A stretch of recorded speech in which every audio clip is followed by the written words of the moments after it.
6 o'clock on Monday, October 24th, I will call the Board of Selectmen meeting to order. Thank you for joining us this evening. And we are going to start this evening with a discussion regarding the location of Southern Avenue speed limit signs in comparison to the original speed regulations.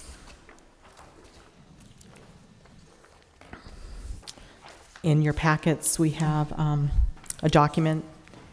It was an email from 10/5. Subject, change of speed limit, Southern Ave. And Brendan, do you have that? Yep. I'm just going to pull that out. Just one second. It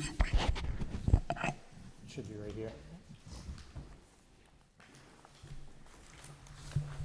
So, in order to do the necessary speed logging that the police department would need to do, and we have been given a plan by DOT as to where the police should do the checking of speeds.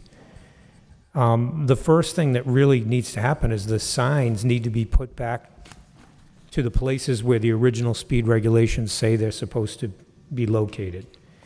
And rather than just go ahead and do the speed study without moving the signs, we thought it was best to come to the board and verify with you that you want the signs put where they're supposed to go, and then do the speed. I think it makes all the sense in the world. How do we get real data without it? Yeah. Is there a reason not to do that? Just Well, so Make can it I ask a quicker? question? If we just said we drop this, could the sign that's there that we now know isn't in the right place, could we leave it there? Yeah, if you decide to do nothing, we're not really consulting anyone, and you can move on if it's a possibility. So the reason you would want to not do anything is because that sign starts the 30 miles an hour inbound sooner than what it would be if we put all the signs where they should be, right? Am I correct? Well, you're talking inbound, you're talking heading inbound from Manchester. north on Southern Ave? Inbound, right.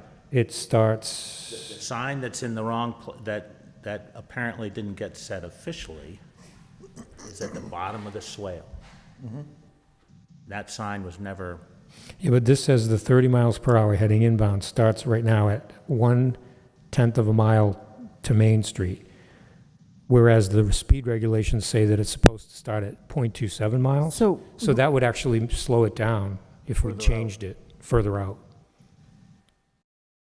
no, I think you got it backwards. well, I think we have Chief Francis in the room with us, and since this is traffic and speed, do you want to speak to this, Chief Francis, or? Can you give, yeah, sorry. I apologize. I have it I here. don't have the documentation with me. No. But what happens is, okay, what happens is when one of the speed signs is off, when you go by what the state gives you, that puts the other signs a little off as well. Because if the state says, for instance, say the first sign is 1/10 of a mile, and the state says the next one should be 0.66 tenths of a mile, if that 1/10 of a mile is off, obviously the 0.66 is going to be. Domino effect. Yes. But, so we've done an Okay, so extra this is- speed sign right now, Is it 1/10 of a mile, then you? and it's at the bottom of the Second swale 30 mile per hour sign coming is a tenth into of a mile. town, right across That from area, the that state. 30 mile is per hour staying. area, ends at Main Street. That It's isn't, a sign, there's a 10th, and then there's, And then for wasn't a tenth of a anticipated. mile, it's you 30. go 30 miles So an if hour. we to went Main so to if Street. we take that out, the first 30 mile Correct. speed sign is further in Extends, town. extends into town. So Chief Francis, in your opinion, do you think that the speed limit signs should be put back into their specified location from Mass DOT? I do, because as a matter of fact, when we had that meeting, if you recall, they said that we weren't even supposed to go forward with the study until we make sure the signs are in the right places. So what Selectman Bradford's saying is that there is an additional, or what appears to be an extra sign across the driveway from John's farm stand, which, That currently, that slows the speed from 35 to 30 sooner. Yes. And I don't know the reason they put that extra sign. I assume there was some issues with it before and someone said I that. think the previous chief just worked with DPW to put it there, but it's not really. So my question is, all things being equal, are we able would we be able to simply say, let's stop looking at this? Yes. Leave things the way they are? Yes. In which case, you would most likely have the speed slowed from 35 to 30 sooner than we would. Right, because I thought you were talking about the final sign, but this one, There's nothing you can do about the outbound. inbound though, it says 35 to 30 between signs, 0.3 of a mile. But that, you can't compare that to the state regs, right? Because it's an extra sign. Because That's it's an the extra problem. sign, it slows it sooner. Because the regs only address it once. On the outbound, though, would the speed study affect that? On the outbound, the signs are exactly They placed the should way. be, But Mass DOT, when we met with the engineers, you can't do the speed study on one side or the other. It's done at every location that's pinpointed on the map that the chief was provided. So Absolutely get it. this is either we So we do it's- it or we don't do it. And you sort of, so if the study comes out that, oh yeah, 30 and 35 are exactly the way the state we had it, we want to keep it. And, oh, by the way, now you need to take out that sign that you put in. We will essentially, at least on the inbound side, be faster. More hazardous, yeah. So it's sort of a, be careful what you wish for. I mean, if we go ahead with it, we have there's a possibility that at the end of the day, we might lose that tiny little advantage we had.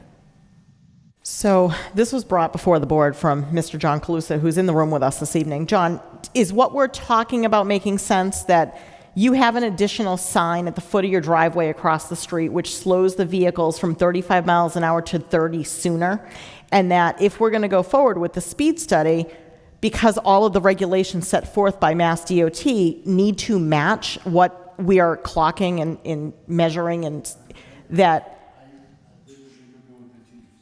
So, right, so if we go forward, we may have unintended consequences. So do you want to leave things alone and have the board take no action at this time? Or would you like us to proceed, remove the sign, and do the study? I think whatever you can do, if you can slow down the traffic before somebody gets killed. Because I have those people that are coming out of the barn, and a lot of times, it's gonna be a bad. Yeah, I think, John, if you're going to make more comments, I think we need you at the Yeah, mic. to the microphone. Thank you, John. I think John is more concerned, John, about the outbound speed, not as much about the inbound speed, maybe both. But if we're going to do proper measurements, we have to have Right, proper we have to do- signage. yes. Which means that sign comes out and we do the proper speed checking. Right, no, I understand, but it may also result in a slower speed going outbound, I don't know. If in fact, On the outbound, a lot of people, the fact that they're coming down the hill, they pick up speed more. And they even go faster, okay? When we were at the side, when the state was here, you can see some of these guys, how they're coming around the corner. Nobody Right. slows down. No one slows down. I was there and I witnessed it for myself. I'm just trying to make sure that we don't make a bad decision that impacts the street negatively. Okay, So- my opinion is because the whole street knows what's going on, and they knew, I pushed the issue, and they all come down and ask me. I said, well, it's up to the state right now. Now it's another issue, you know what I mean? So my thing is, if you guys can do whatever you can do to slow it down to 25 miles an hour, Okay, then we have to do the speed study. So, do whatever you have to do just to, slow it down. Okay. You drive. Well, there's no guarantee that Isn't- what they do will slow it down. It could have the opposite effect. right. I was told that too. That's a risk, okay? Now, what the board can do is you can review the data that the police department gets before you decide to submit any of it to the state. But for okay. them to do the proper study, they're going to need to remove the sign before they. If you want them to do the study, they need to put the signs exactly back, correct? Correct. Now, let me interrupt for 1 second. If this becomes an issue, not because of you people, because I know you guys for it, will it help the state if we get everybody in that street sign a petition? No, they go by a very specific manual handbook. So that won't change anything, but the board could have the study done, which means changing the signs exactly per the regulations, and then look at the data And not after that. submit it. And even if we decide that we don't want to go forward, I don't imagine that we'd be able to put the sign back in. I wouldn't recommend that. Right, that's, John, thank you so much. We'll continue to discuss. So, I mean, John's passionate about changing the speed limit to 25. The only way to do that is the speed study. And the only way to do the speed study is to remove the sign and put the signs back to where they belong. And it So- sounds like, at least reading the documentation, that they don't consider what John is concerned about. It's really, It's how fast people are going. yeah, it's based on how fast people So go. counterintuitive. Yeah, Which, would result in a higher speed. correct. if- They take the certainly 85th not a lower. percentile of the average of the speeds, and that sets your Wouldn't be a new. lower speed, so No. it's probably going to be problematic if we do the speed study, at least if we want to reduce, Well, it's keep not going to reducing. get the result that, No, it may do something worse. So you could do the work and then not submit it, or you could just say you're not doing it. But the sign, the one sign is already or the gone. sign needs to come down. The one If sign. you do the work, you have to put, one comes down and the other ones get adjusted. Chief, is there, I know on the road itself, as you head down into that swale, there's a slow painted across. There's nothing painted on the road of any speed limit, is there? No, okay. I had a comment from the public via cell phone to speak closer to the microphone, so if we can just make sure we're speaking close. So further discussion, I guess, how do we feel? I mean, it sounds like if we're going to try to lower the speed, we have to remove the sign, put them back to where they belong, do the speed study. We don't have to submit the data to DOT, but I don't think we would put the sign back. So, I think we need to leave it alone. I think that's going to result in the best result at this point. Leave everything where it's at Yeah. and take no action. Yeah. I agree. Okay. So I will entertain a motion or I don't even need a motion. We'll take no action at this time. So, All right, so Chief, that's it. The project is stopped at this point. Thank you. thank you. We have 15 minutes. Brendan, would you like to do your town administrator report? Yep, sure.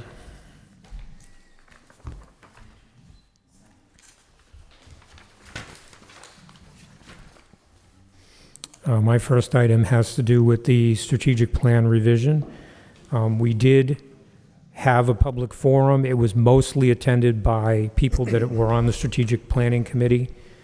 It did give the committee a chance, it was a posted meeting, to discuss the draft document that was presented to the public, and some comments did come forward to the chair, and those are being looked at. The question is whether the board feels that it's ready to, I think after one more pass from the Strategic Planning Committee, consider endorsing the plan.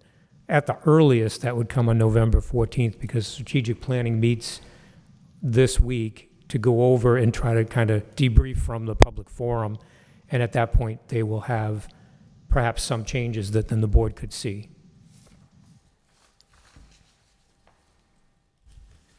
There was one set of, or one proposed change that was discussed with respect to the, I forget which section it was, the section on the school Yes. budget, that I thought that there was general consensus with respect to removing any reference to a specific targeted increase in the school budget. Where does that stand? Do we know if that, Well, I at would that, certainly, I would want that to be in the final document. at that time, the time of that particular forum, the chairman of the finance committee was saying that he had just come up with some new ideas, and there wasn't an opportunity for the committee to vet those ideas that night. Ruth, you're going to be at this week's meeting? So you do have a representative at the table, and I know you're going to be talking about budget development guidelines tonight anyway, after the collaboration meeting. So perhaps what comes out of that can help guide the chairman in the strategic planning committee meeting. Okay.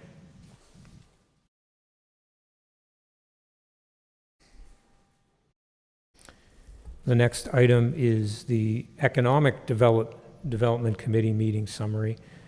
The committee, like the strategic planning, also met recently on October 13th. There was a lot of discussion with respect to the articles that the Economic Development Committee had recommended for fall town meeting. And one important thing is that one of the articles has to do with some near-term money to take care of public areas that already exist, like spruce up areas that have public benches, things of that nature. However, subsequent to the Economic Development Committee meeting, the town learned that the town will be receiving $25,000 in technical support, and from Department of Housing and Community Development, they will assign a consultant to help the town better pull together the theme, I guess, across the public areas. Now, you've got the one area that's just grass right now over at the the old fire police station site, and then you've got all these other small sites, and it may not be the wisest thing to embark upon just some one-off renovations or improvements to the smaller areas until you know what the whole overall theme is. So I would recommend that the article for town meeting be indefinitely postponed in that case, but all the other articles, which we'll talk about later in the meeting, still go on as planned.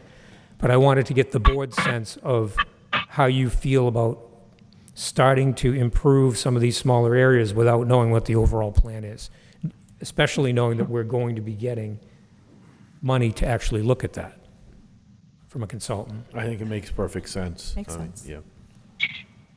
I don't disagree. So I'll pass that on to the chairman of the committee.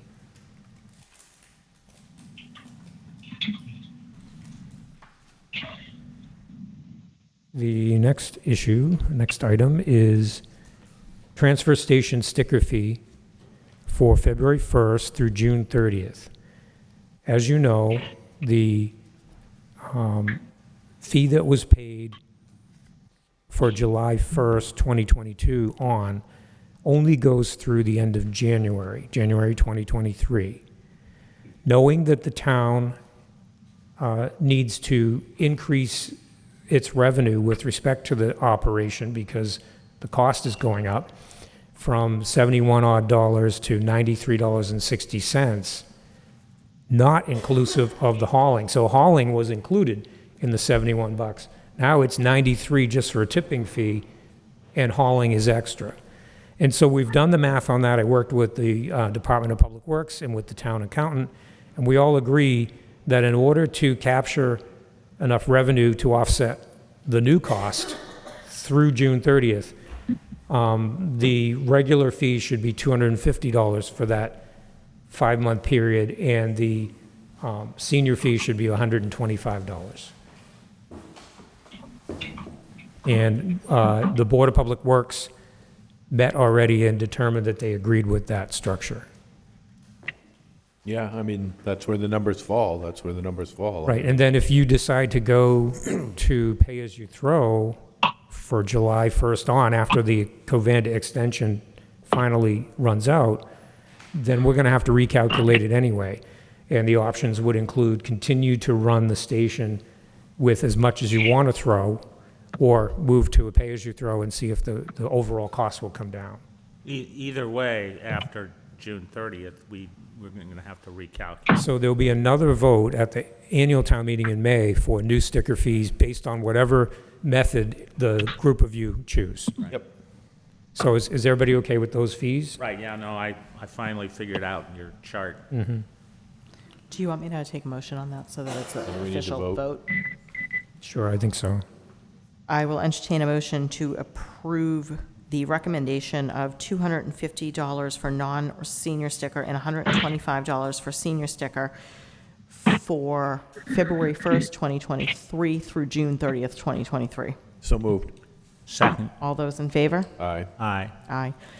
BZ, going back, I got a message regarding the Economic Development Committee, and it sounds like the funds that we were talking about are only for design, and they were looking for money for maintenance. So should we indefinitely Right, postpone? but see, so there was a discussion about that, and the discussion had to do with if you just go after those small areas and you decide to take everything out of there and put something new in, and that doesn't end up matching the theme of whatever is chosen overall in that planning grant, then you might go and do something that you're gonna have to revise again. I raised at the meeting, and maybe the chairman's on, I don't know, is the chairman on the line? She is on the line. Do you want to hear from the chairman about it? Jody, would you like to unmute and join us?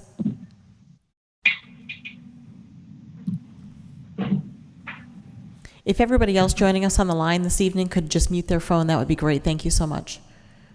Jody, it looks like you unmuted, but we still can't hear you.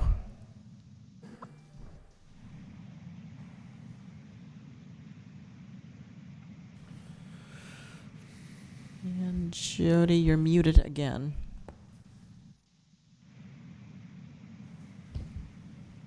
Unmuted.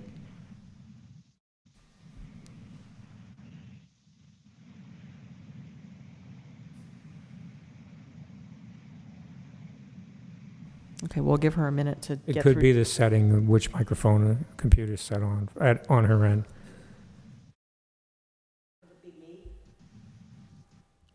I'm not sure. Let's have someone else do a test. Tina, can you Tina, can you unmute? unmute and chat with us for a moment?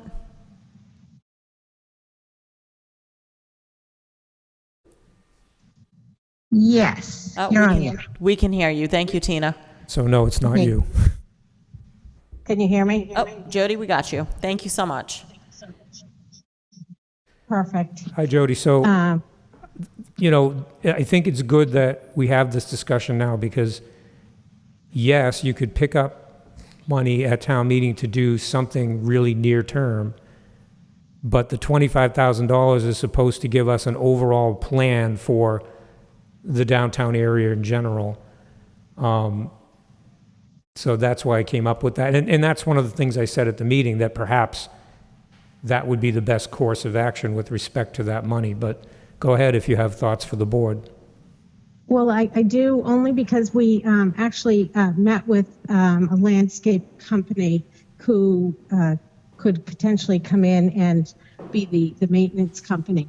And a lot of what's out there isn't terrible, it's just unkept. So if we wait for design and then we have to go to the next town meeting, we're into May, when we really should have cleaned up the area in, say, March and April.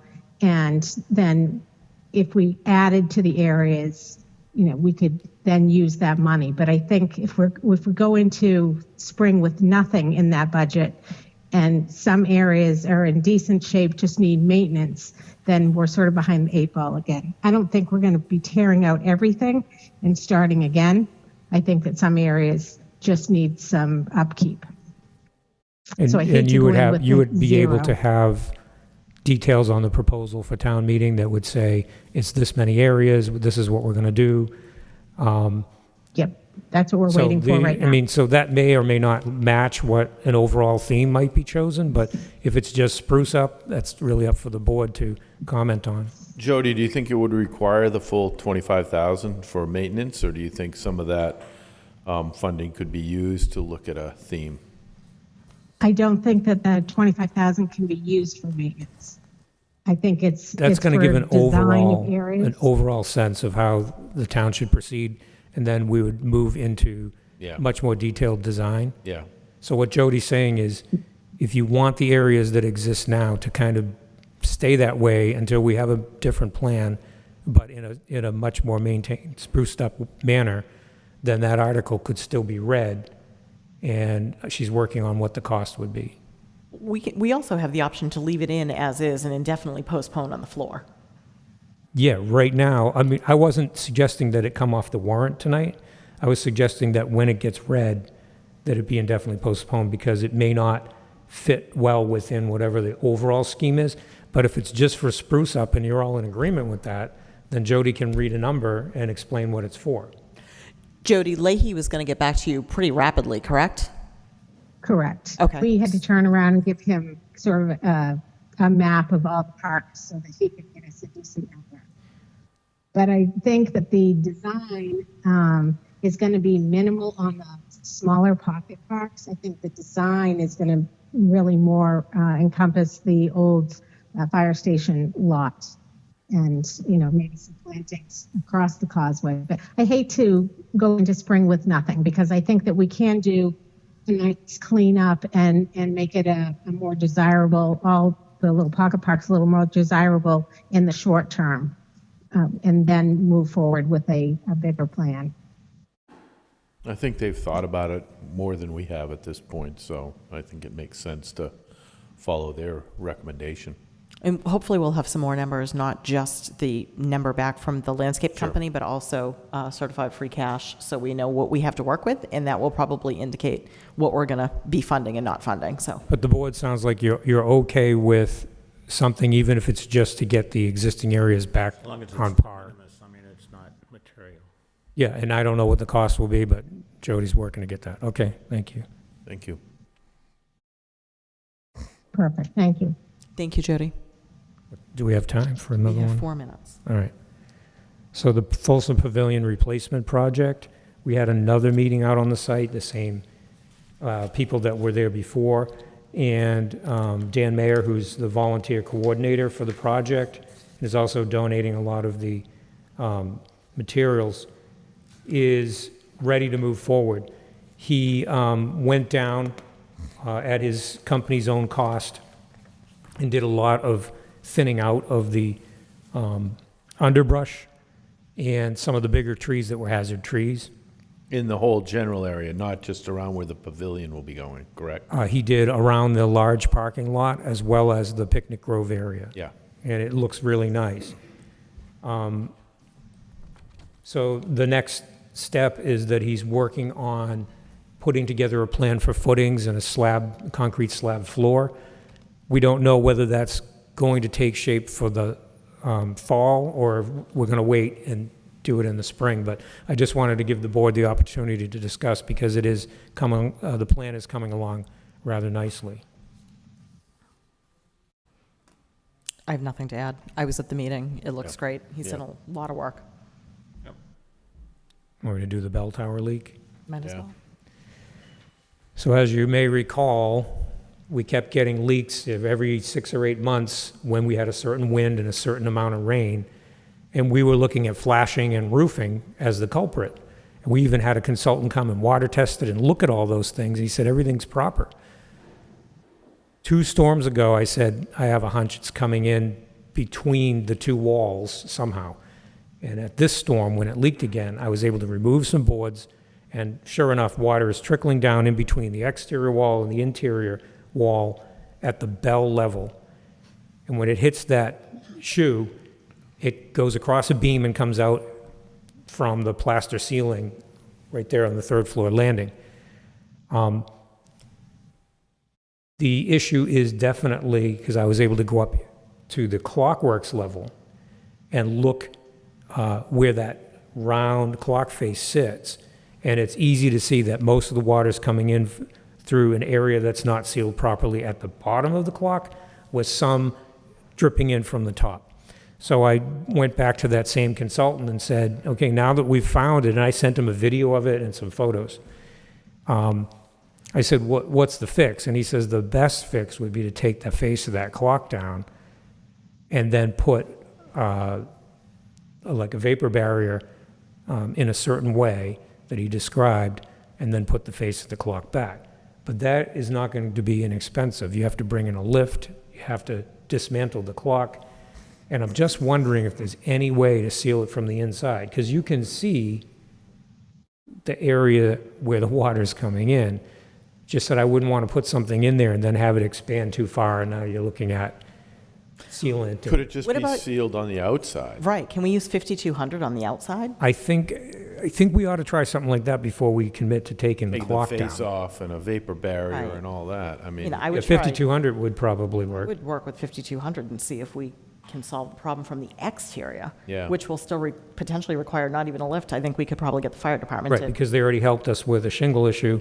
So why don't I research that with them and go from there? I would Sounds good. start. Okay, Yeah. thanks. Okay, it is 6:30. We have a public hearing at 6:30.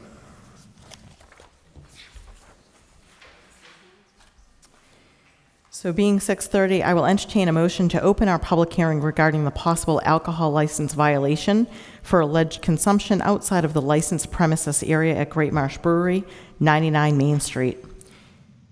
I see that Mr. Collins has joined us. Mr. Collins, is there anybody else joining us this evening? Okay, would you like to come up to the podium so we can swear you in? And I entertain a motion. Would someone like to move it? so moved. Second. All those in favor? Aye. Aye. Aye.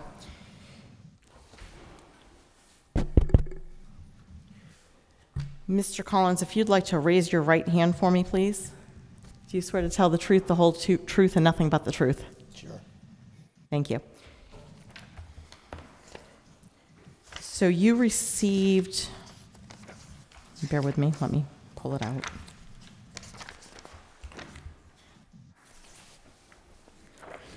You received a letter via certified mail from the Board of Selectmen dated September 28th, identifying the possible violation of your liquor license with photo evidence that there were people congregating on the fire escape egress of the building at 99 Main Street, as well as it was seen that they were consuming alcohol. So there was a picture included, and as you know from your the stipulation of your alcohol license, that would be in violation of the license itself. So if you'd like to just give us some information or what you can share about that, John, that would be great. Sure. You mentioned they were seen consuming alcohol. Do you want to elaborate on that? How do you know they were consuming alcohol? Well, I myself drove by when I was notified that there were people on the fire escape drinking. I drove by and was able to witness it myself. You were notified they were drinking by whom? A resident. All right, and they knew they were drinking alcohol? Sorry? Well, of course, we didn't come out and test the glass, so I can't tell you that, but 51% assumption would be that at a brewery they were probably consuming something amber All right, in a glass. So we're here because you think someone was drinking on a drive-by alcohol on the steps, right? Just for clarity. Even though you published it in this public document that people were seen consuming alcohol, you don't actually know they were consuming alcohol, just for the record? That's correct. Right. So on that particular Saturday at, you correctly said 6 p.m., we had just concluded the U.S. National Stein Holding Championship, Massachusetts edition, semifinals, in fact. The women from 5 to 5:30, the men from 5:30 to 6. And at the conclusion of the Stein Holding Championship, which was held on the deck just because the weather was nice, we concluded the event. Folks were making their way back inside the restaurant. And at exactly 6 o'clock when this drive-by photo was taken, and if you had driven by again 5 minutes later, the deck would have been closed and devoid of all participants. And so it's just simply people moving back inside the restaurant, nothing more. And by the way, the Stein Holding Championship, for those that aren't familiar with what that is you hold a 32-ounce glass stein full of water for as long as you can. The winners, the top two winners, actually went on to Jack's Abbey for the Massachusetts final. We had 2 women from the ladies' class and 2 men from the men's class. The steins are full of water. They have family members and siblings all coming to see who can pull this off. Probably the majority of the containers full of liquid on that deck were non-alcoholic to begin with. In fact, steins are full of water. You don't even put beer in them because one of the downsides of trying to hold your arm out for that length of period is it starts to shake and you spill, and once you spill or drop your arm, contest's over for you and you step aside. So this is exactly what happens at the conclusion of the event. Folks went back inside. You simply got a picture of them transiting back. They might have stopped to take a selfie, photo of the sunset. It was a beautiful night, but In a few minutes, they were back inside, and that was the end of it. Our Okay. managers are well-trained. We've had the conversations with them. They constantly monitor to make sure folks aren't collecting there. We don't serve on those stairs. They move back in, and that was that. Thank you. So just to be clear about the terms of your liquor license, under Section A, it says, areas where alcohol may be served and consumed are limited to the following, and no other areas may offer alcohol service or consumption or assembly. Refer to the building schematic for reference. First floor is the tap room, the outdoor deck, and no other outdoor space, and the second floor dining and bar areas. Also, there shall be no self-service or service by a patron of alcohol at any time. The reason I bring that up, John, is we made it very clear when we've met on multiple occasions that that is a fire escape. And under NFPA, it is not, you are not allowed to congregate. It is meant strictly for emergency use. And I know that you and I met about that with the building inspector and Conley as well. And we made it clear that other than going to and from, people cannot congregate on the fire escape, nor can they consume alcohol. So you've made that clearly, but it wasn't ever built as a fire escape. It's simply an exit stair, same as the indoor stairway we have. Both are actually technically fire escapes, but that's not a designated fire escape. It has no crash bar, it has no auto alarm. It's an actual service stair for the deck. And people have to be allowed to transit that staircase with alcohol in their hands. So if you think about the Section 12 license being authorized for the deck and then saying that you can't even transit the staircase with a drink in your hand, then we have no way to get alcohol, Section 12 alcohol that you've approved us for, to that deck. You've created, in a sense, an island. So folks have to be allowed to transit. So you told this board that the people using that staircase were the wait staff to transport alcohol? No, Yes, you did. I did not. I'm sorry.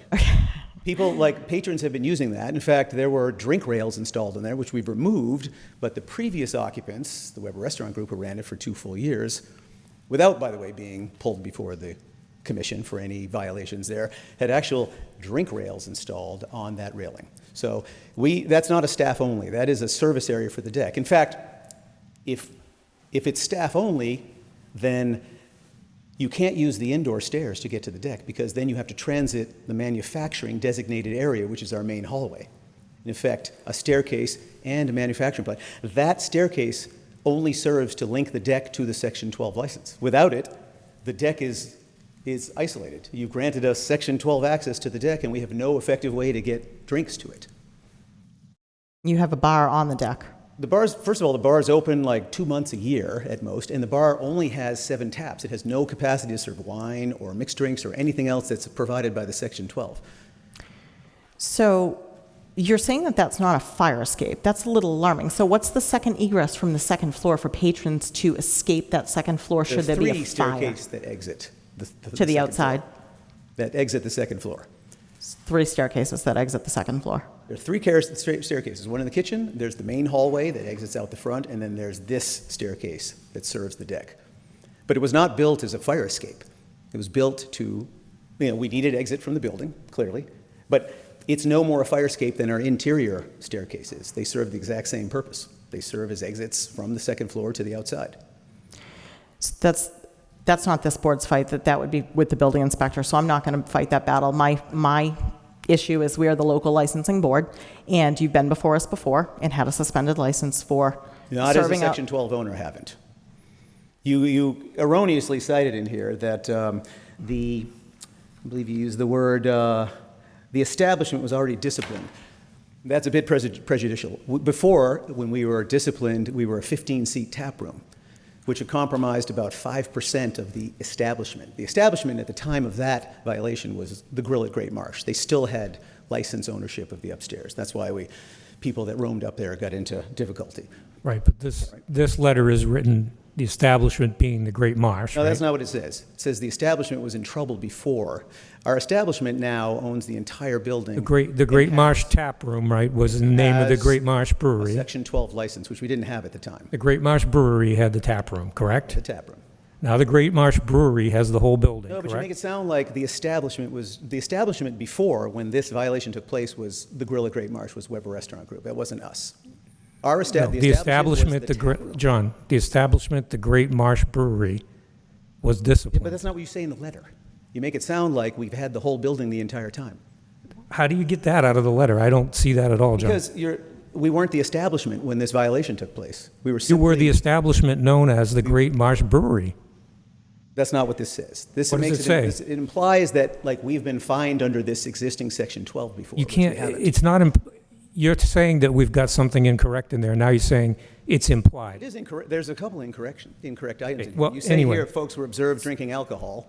We don't know that that's the case. So It's what it incorrect. says, John, is we'll hold a public hearing to determine whether you have violated the terms of the alcohol beverages license for the Great Marsh Brewing Yeah, all I'm Company. saying is we weren't the establishment back when this violation took place. Okay, well, I think we're tripping on semantics now. Yeah, but it implies that we've, like, you gave us this Section 12 license, and this is our second time around the bend on this. Our Section 12 license, we've never had a violation. I'm getting the date from that violation because the Weber Group actually terminated relations with you in December of 21, correct? Oh, that's incorrect. What was the date? It would have been in March of '22. In March of 22? Yeah. Okay. Yeah. So, And by the way, terminating, and they still had ownership of the license in that space. So, as you well know, we couldn't, until August of this year, or whenever it was, we finally Okay, got it. well, let me just clarify this. The intent of the letter was to say that Great Marsh Brewery ran the tap room, and Great Marsh Brewery now runs the entire place. The establishment that was referred to is the Great Marsh Brewery. Yep. Okay? I just want to make sure it's clear that under the license that we're talking about, the Section 12, we've never had a violation. No, John, the permit that you got says any hallways or stairways must be used for passage only, and alcohol shall not be served or consumed in any of these areas, Yep. regardless of whether such areas have been outfitted with drink rails or related amenities. That's right. Now, why is this the first time that we're hearing that you disagree with that? I don't disagree with that. We don't let folks consume, or we certainly You don't. just told serve me that others. they have to, Well, walking through the space and drinking in the space are two different things. so you're saying if it's served on the second floor and then they walk down with it, That's right. is what you're saying? Okay. Yeah. Yeah. No, we do not let, our managers are trained. They don't let people congregate. This literally is us closing down the deck. That's what this is a photo of. And so you've got managers running in and out. We don't have somebody standing on there 24/7 watching for, folks to stop for 30 seconds. It could be a selfie or a shot of the sunset. But they're not, we don't let them congregate. We don't serve them on there. And that's what we agreed to do from the beginning.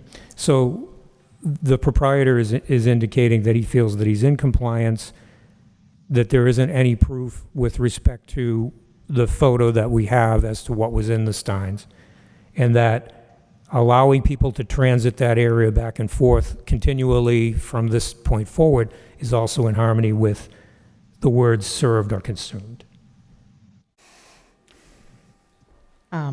just for clarification, you are correct that it was not under your Section 12 license that violation happened, but it did happen on June 27th of 2022.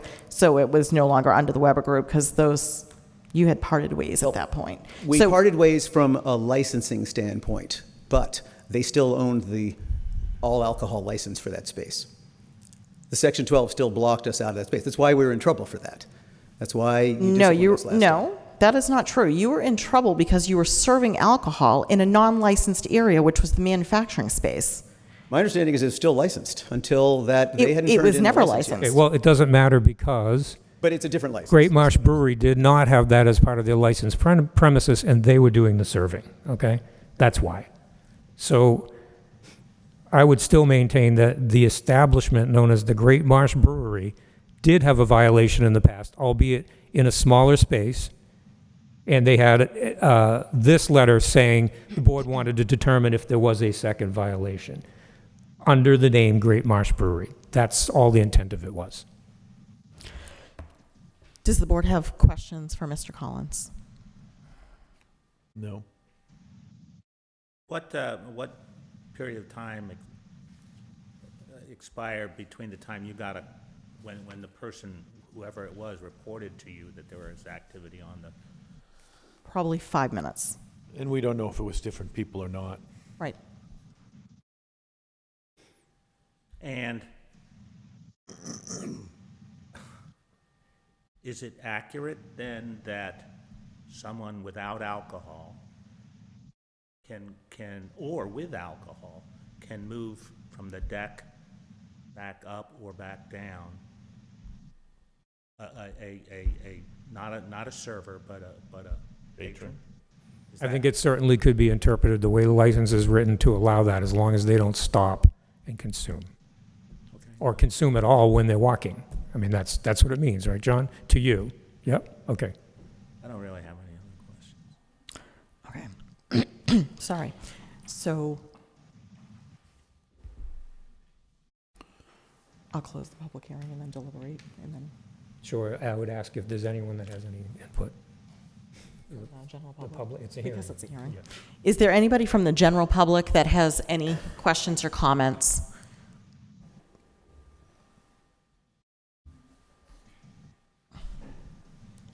Okay, hearing no questions or comments, I will entertain a motion to close the public hearing. So move. Second? All those in favor? Aye. Aye. Aye. And now the board can deliberate. Should we have anything to discuss? I don't think we have evidence that anything illegal was going on. We don't have proof of what was in the glasses. Nor do I completely understand the historical event, its relationship to the current one. I get it. Just as a second violation. There was well, yes, I get a second violation technically by the same entity, but it seems a little, it's not crystal clear that it was an A to B relationship, and that it followed one from the other, and they were of the same nature, so. Right, and of course, you'd only need to be concerned about that is if you had, Right, I'm proof more and interested evidence in what about happened. a violation. And I tend to agree with Peter. I don't see how we have any clear evidence that a violation occurred. beyond circumstantial, and, you know, it's a place that serves alcohol, and there were people standing there. But you're right, you don't know what was in, And given the testimony and what, of the event that occurred. was yeah. occurring, Mhm. yeah. Yep.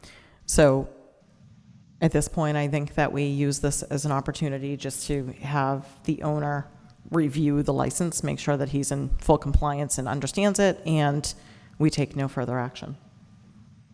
Agreed. I agree. Okay. Thank you, Mr. Collins. Thanks, appreciate it.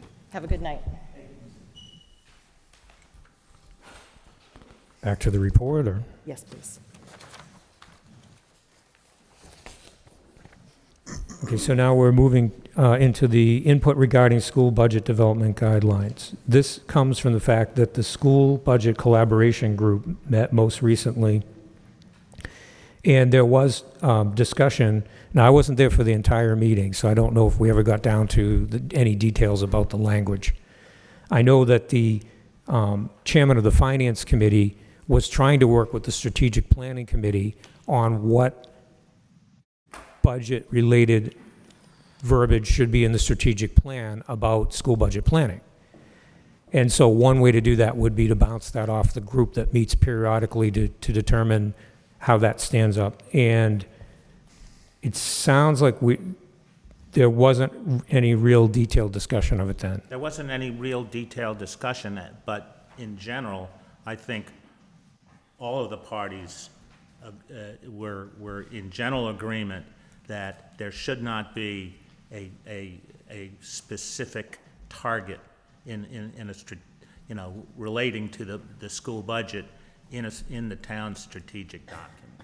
That the world is there are too many opportunities for the world changing, and for having that very specific target be no longer relevant. Yeah, you don't have enough information on various aspects that would affect that, so. So the chairman, Chairman Buttrick, had put forth the thought that we replace it with some sort of benchmark based upon some generally accepted, A subset of the CPI. right. But not the full CPI. Yeah. And while that wasn't agreed upon, this committee doesn't tend to agree on things, but definitely there was no sharp disagreement with that thought.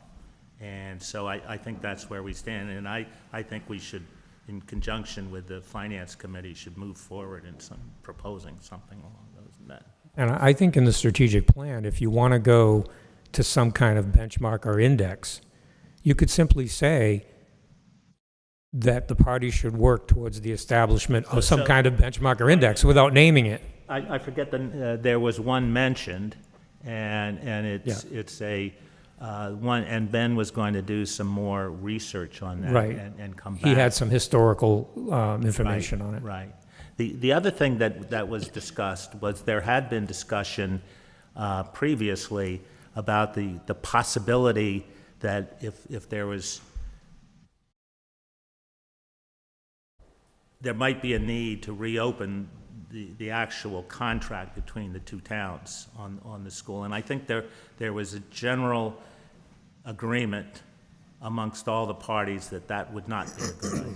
Well, particularly since there's already a section in the regional agreement that That allows speaks- finance committees and boards of selectmen to, Specifically to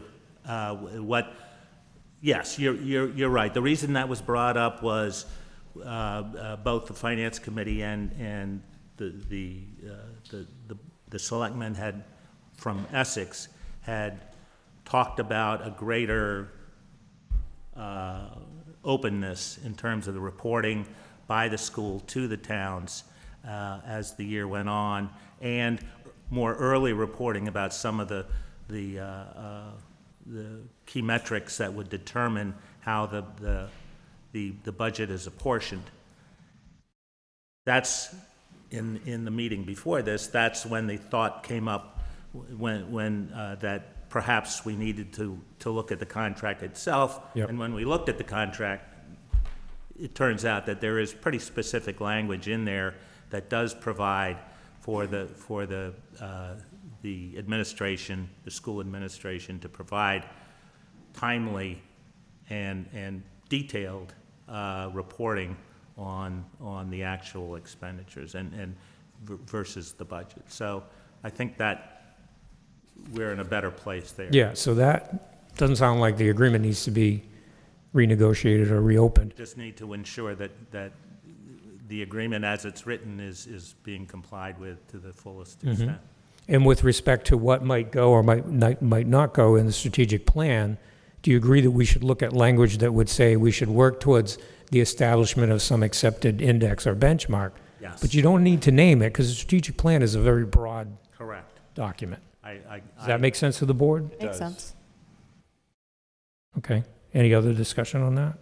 So this board input regarding school budget development guidelines was strictly for the strategic plan? This wasn't It was a mix of things. It was, the strategic plan prescribes a number right now, and so we need to have discussion with respect to whether that's a good idea, and if not, what to replace it with. And it was also an opportunity to report on what the School Budget Collaboration Group talked about at its last meeting, which was primarily around building budgets and working just what the environment is and many different things of that nature. The other part of the discussion really centered around sort of a review of where the gap is. Sure. And where we stand, and how we're going to approach dealing with that gap on the go forward. And that discussion was not complete. Was there discussion of enrollment numbers, Yes, there- apportionment? There was. Okay. And I'm assuming that Essex is on the side of the apportionment where we'll be at 3.5, and then with apportionment closer to 5% again this year, Right. Or heading up. or heading upwards. Depending on how big the gap is and what you need to do to close it, yeah. Is that discussion open to bringing up at this point? or- Well, yeah, I mean, I think so. I mean, there's, So in general, the very preliminary look at the enrollment is a continuance of the trend that we've had historically with Essex increasing as a percentage. And that being, as everyone knows very well, there are three factors which determine the apportionment, but the other two are pretty constant and don't have a material impact. The one that has the material impact is the enrollment, and then there's no change, no perceived change in where that stands at this point. Right. Essex is And the increasing direction and it's going. Manchester is decreasing. Okay. Right. So it's both ends are So changing that number. we can anticipate an apportionment similar or even more tilted Then our last fiscal budget. than the last fiscal one. So we Will the know we're numbers be trending. known? Or when do they anticipate they'll be known? Well, we heard from the business manager that he intends to take a preliminary look at actual apportionment breakdown as early as he can, much earlier than normally is provided. So I think it's best that we allow him to do his numbers and give some indication to the town, Okay. you know. Did they give us any sort of an idea of what the enrollment numbers look like? Yes, because the enrollment lump numbers for this budget are enrollment numbers as of last October 1st. This current Right, October yeah, 1st, right. yeah. So there were fixed numbers, and as of that time, apparently it can still vary. I guess there can be comings and goings. Sure. So the regional agreement stipulates that the chair of the Board of Selectmen and the Finance Committee get the annual report by October 1st. So was that discussed? Right, the annual report of the previous year, Okay. not of the forward-looking year, for which this enrollment would be the next. And the budget is Input. for an even further. This enrollment year out. input would be for the 24 year. Yeah. Okay. But as far as the annual report is concerned, I didn't, again, I had to leave the meeting, so I was wondering, So there was agreement that the annual report should be made available by October 1st, although I don't think it has been at this point. I don't think it has been either, Right. but it's something that could be instituted There going was also forward. general discussion about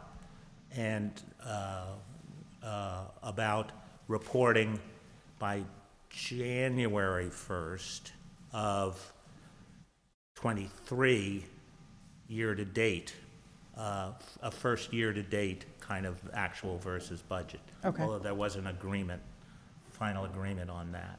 There was not a final There was agreement. not a final Okay. agreement. Okay. Thank you.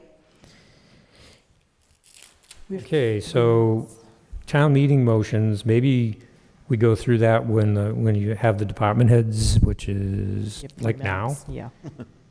Well, let me just move down to the Massachusetts Downtown Initiative Technical Assistance Grant. This is the $25,000 that I mentioned earlier in the meeting. The Department of Housing and Community Development, which runs the MDI grant program, will assign one of their consultants that they have on hand to help the town determine an overall strategy or plan for the downtown area. And the anchor is probably going to be that site next door where the old fire and police station was. Again, it won't get down into like construction level plans, but it will certainly provide a great overview to try to tie together the various features, public features in the downtown area. And with respect to that one, I think we have something to, let's see. I think it's just authorization to sign. Oh, that's to have me sign Yeah. a future.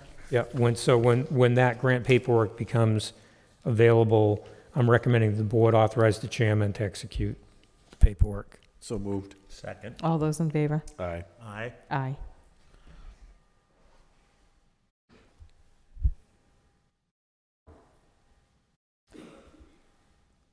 Okay, it's 7 o'clock, and I see that we have several of our department heads with us. Do you want to go over motions first, or do you want me to have department head reports first? Given they have limited time, why don't we go over the motions, and then if there's anything that department heads want to add, new developments or whatever. Okay. So I know the board has copies of the warrant. Now, the warrant hasn't been signed yet, so No. Oh, Peter. This last one. Yeah, yeah, okay, so just that. So the warrant hasn't been signed yet, so I'll go over each article and then suggest what the motions might be. The board's probably going to look at doing the warrant later in the meeting. But for the benefit of the department heads and people here listening to the meeting, the first article is just to simply fund and implement a successor collective bargaining agreement for AFSCME. It's something where the terms were not settled back in May. They were settled after that, and now this contract would have an effective date of July 1st, but it needs a town meeting vote for that to occur. Article 2 is what the board talked about a little earlier. There's a need to have a sticker fee to get residents from January 31, where the current sticker runs out. So the new sticker would be effective February 1st through June 30th. And the board has already suggested that that be $250 for a regular sticker and $125 for a senior sticker. Article 3 is simply working to give more money to the existing transfer station budget. We know that there'll need to be more money in there, for example, for the solid waste contract. It does say that no portion of the money, whatever is put in the motion, should be used for wages. But at this point in time, there's no anticipation that additional wages are necessary, because the same people who work there right now would work there during the extension period, and those are town employees already. Article 4 is to actually make improvements to the transfer station so that when those things are made, given that the town is going to stay with the transfer station for the long term, or at least that's the current thinking, that the equipment will stand up over the long term, whether the town goes to pay-as-you-throw or stays with the current mode of operations. Next is, and this is one of those articles that the Economic Development Committee had proposed. There are a number of properties out on Gregory Island Road, on Gregory Island, that are small town-owned properties that are primarily abutting private properties. And rather than the town hold on to those, because there's really no great use for the properties for the town, this would authorize the selectmen to sell those properties if town meeting agrees. And then there would be a process after the fact in order to actually affect the sales. Article 6 would be a new stabilization fund for maintenance and beautification of areas under the town's ownership for the future, building up some money so that as improvements are made, there's a place to go for the money. Town meeting would be consulted to use that fund.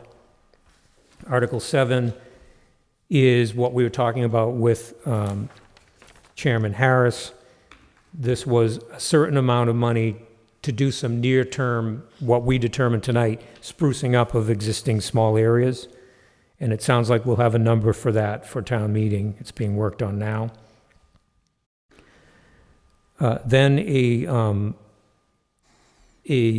sum of money, and we believe it should be $100,000, to go with a grant that we already have for $160,000 to do both phases of decorative lighting in the downtown area in both areas where conduit already exists under the ground.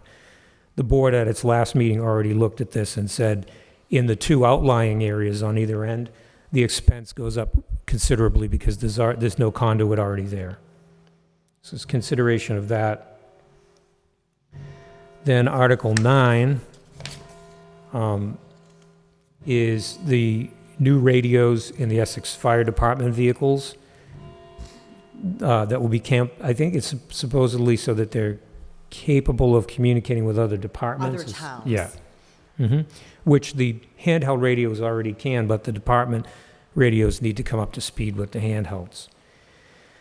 Article 10 is a new one that the board should discuss a little right now. The Historical Commission would like to request money from the town meeting to perform historical property surveys, perform research data collection for those surveys, and perform historical planning work. This type of work used to be funded from the Community Preservation Act, but then there was a change in the interpretation of that law, and this type of project can no longer be funded by the Community Preservation Act. The Historical Commission asked for this money, I think a couple times running now, but with the COVID situation and the budget sensitivity, it's something that got put off. They're asking now that, once again, that it be put on the warrant. I believe the amount is $20,000. Is that something the board wants to support, at least asking the town about? My first question is, do you know how much they were previously or historically asking Community Preservation Committee for in years past? Was it? It was in the teens to low 20s. It was always a small amount, relatively small amount. And do you know what that small amount would get? It's How many properties would be evaluated, or? I don't know offhand, but it's like, I think, a dozen or more properties in a formal report that the committee can then draw upon, especially if there's somebody wants to maybe demolish a Yeah. structure, or they at least have the information documented, photographs, that type of thing. Would that have to be used in the fiscal year? Or can they? No, this is a special article as written, and so, because they don't have a budget line in their operating budget for this. Right. This would be a special article which would remain available until it was expended or it was somehow deauthorized later by town meeting. But we're not setting up an account. It's just. It's for one them to- special article It that is- will have, It will set up the account. Yep. but Kind- not as an operating line that's going to be funded every year. They would have to ask for it when that funding ran out. Maybe it will be 5 years, maybe it'll be next year, who knows what it is, but, the town meeting would. But it's similar to the Authorized. town celebration account that we set up Kind of. with $500 just to have it active, and then we can fund it when funds are available. Well, no, because the celebration account is actually a mini stabilization fund that is made to amass money over time. What they're actually requesting is a special article to be funded by free cash that they could expend immediately, but they're not saying they want to set up a stabilization fund that we put more and more money in it each year into that account. Okay. It's one article, and when the article is either fully expended or somehow deauthorized or returned by the committee because the commission, because they don't want to use it anymore, then it is truncated. Yeah, It would take another town meeting vote to get more money. Get more money. yeah. But it could extend over a period of time. Several years if they go at a slow pace, yeah. So I guess my feeling is, I know since I've been on the board for 3.5 years, they've come before us each year, and we've always told them no. We do have a historical commission, and they are tasked with doing what they do. I feel like it's not something that we should necessarily shoot down, but I'm not so sure about. I guess my concern is I don't have a certified free cash number, and spending money at fall town meeting without a tangible number to talk about alarms me when I know that we have other expenses that are coming down the pike. And so I guess my feeling is I'm not opposed to leaving the article on and trying to fund it. I'm not sure that $20,000 is the number that We'll break the bank. we should consider. Yeah, I agree. I think that, to leave it on and leave it up to town meeting, it is a relatively small amount of funds, so let town meeting decide, and it's a one-shot deal. I mean, this is the kind of work that the Historical Commission should be doing. Decide the amount at this point? No, it will say a sum of money in the article. I think I'm okay with leaving it in. a sum of as long as money. we don't put a sum of money, the sum of money in. Well, there is a sum of money right now, but we. Well, the article itself says a sum of money without being Okay. specific. The proposal from historical was $20,000, but if the finance committee meets in between and comes back with a different recommendation, any number can be read in the motion. So, and I think that will probably be at their final finance committee meeting when they actually do determine what the final numbers are. Right. So, Okay. Then Article 11 has to do with the purchase of 30 Apple Street. I know the board's going to be discussing that later in the meeting. Article 12 is funding the various special stabilization funds that are already set up, with a note there that the fire department is looking for another substantial amount of money in the vehicles fund because they're saving up for the next ladder truck. Article 13 is a change in the purpose of a revolving fund that already exists for the Board of Health. And the department heads might have comments on these, which we can open up after I go through them. With respect to Articles 14 and 15, right now, we don't see any need to increase any line items in the sewer or water budgets, but if something happens between now and town meeting, then there might be. Article 16 is if funds allow to do more grinder pump work. There's been several appropriations that are moving along with the replacement of the grinder pumps. 17, replenish the reserve fund with money that is spent or has been spent. We know, for example, the elevator upgrade money that was approved by the Finance Committee after the Selectmen requested it, that at least will be considered for replenishment. The other post-employment benefits trust fund, or known as OPEB, put another large sum of money in there. And then an article, I'll come back to this one, Article 19, about changing or amending any aspect of the FY23 budget. And then unpaid bills, I think we have $500 of unpaid bills. Article 19, there's an important general discussion that needs to be held. And I know the chief is here, and he may be able to add in. Maybe he's going to be our first speaker tonight. Maybe you want to come up and comment as I talk. So the Selectmen and the Finance Committee supported the conversion of a police department position that we've called the full part-time intermittent. It's really somebody working at a part-time wage for up to full-time hours with full town benefits, but not union benefits. And with police reform and a number of pressures that are on the department, Selectmen and Finance Committee agreed that that should be converted to a union position, and that at this fall town meeting would be the time to put money in the budget lines that are necessary for that to happen. And for that to happen, you'll either have to put an officer who is a part-time patrol officer through the Bridge Academy, which is a way of catching an officer up who has gone through the part-time police academy to full-time academy equivalency according to the state. The other thing that could be done would be to bring an officer up from a part-time patrol officer and send them to the full-time academy, which is true full-time academy as opposed to equivalency through the Bridge Academy. And you might ask, well, why would you want to do the second one? I can tell you that the second one would be more expensive. And the answer comes from the assessment folks that the chief recently had at a, I guess you would call it an interview. Oral boards. Oral boards for the people on the department who were interested in becoming the next full-time officer, part-time patrol officers.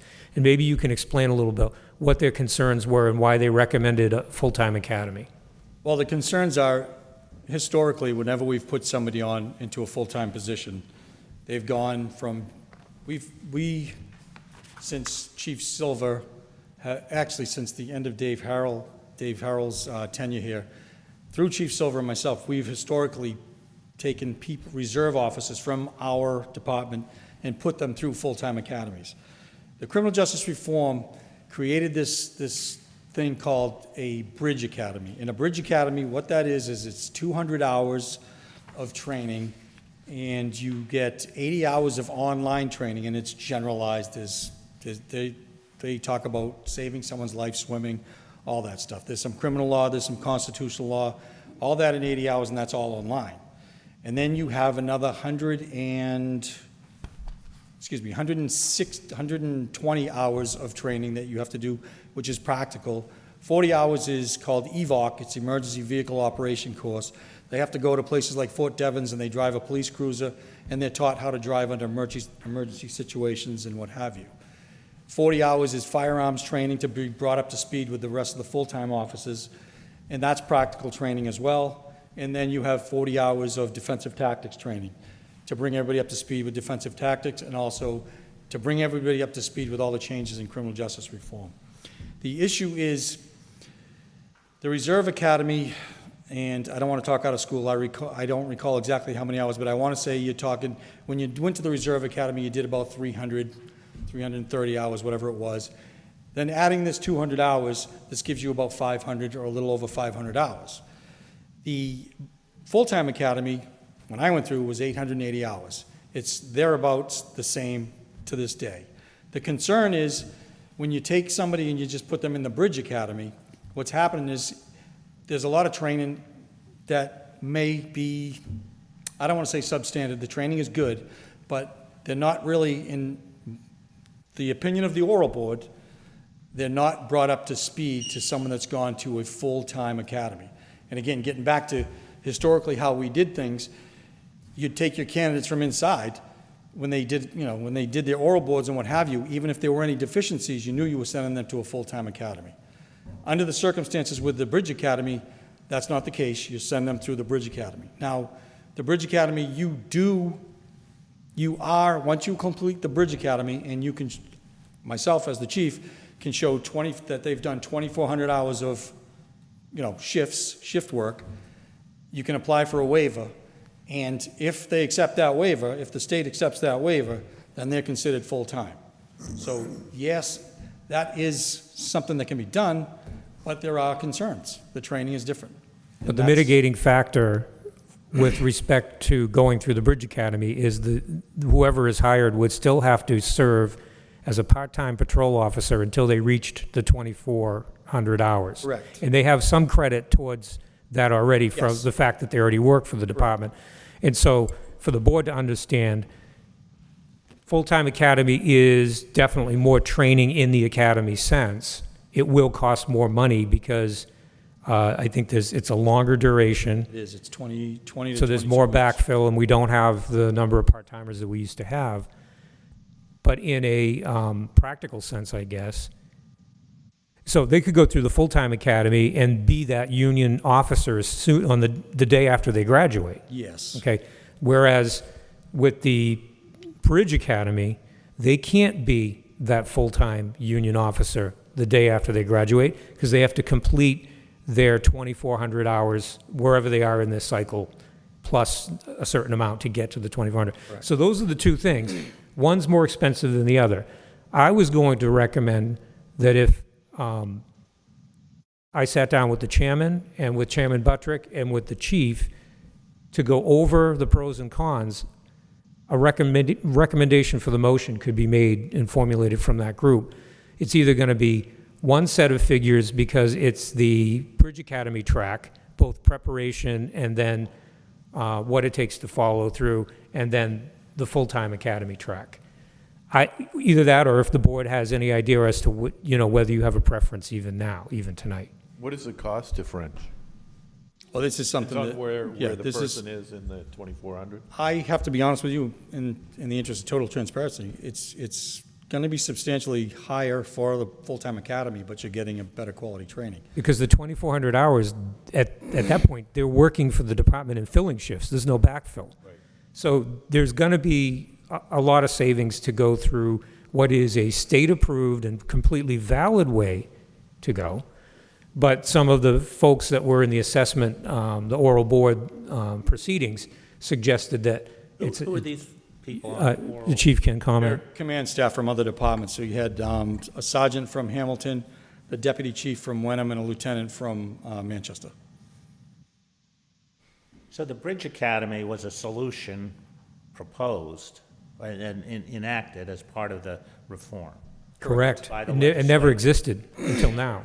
So it's new. You always had somebody that went part-time academy to serve as a part-time officer, and then they had to go Right, to the right. full-time academy. Got it. Now there's two options. Right. Paul, other than paying the salaries of the part-time officers going to the Bridge Academy, is there a cost associated with that? Is there an educational cost?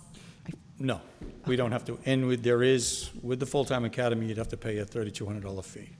Right, but there's no backfilling with the Bridge Academy?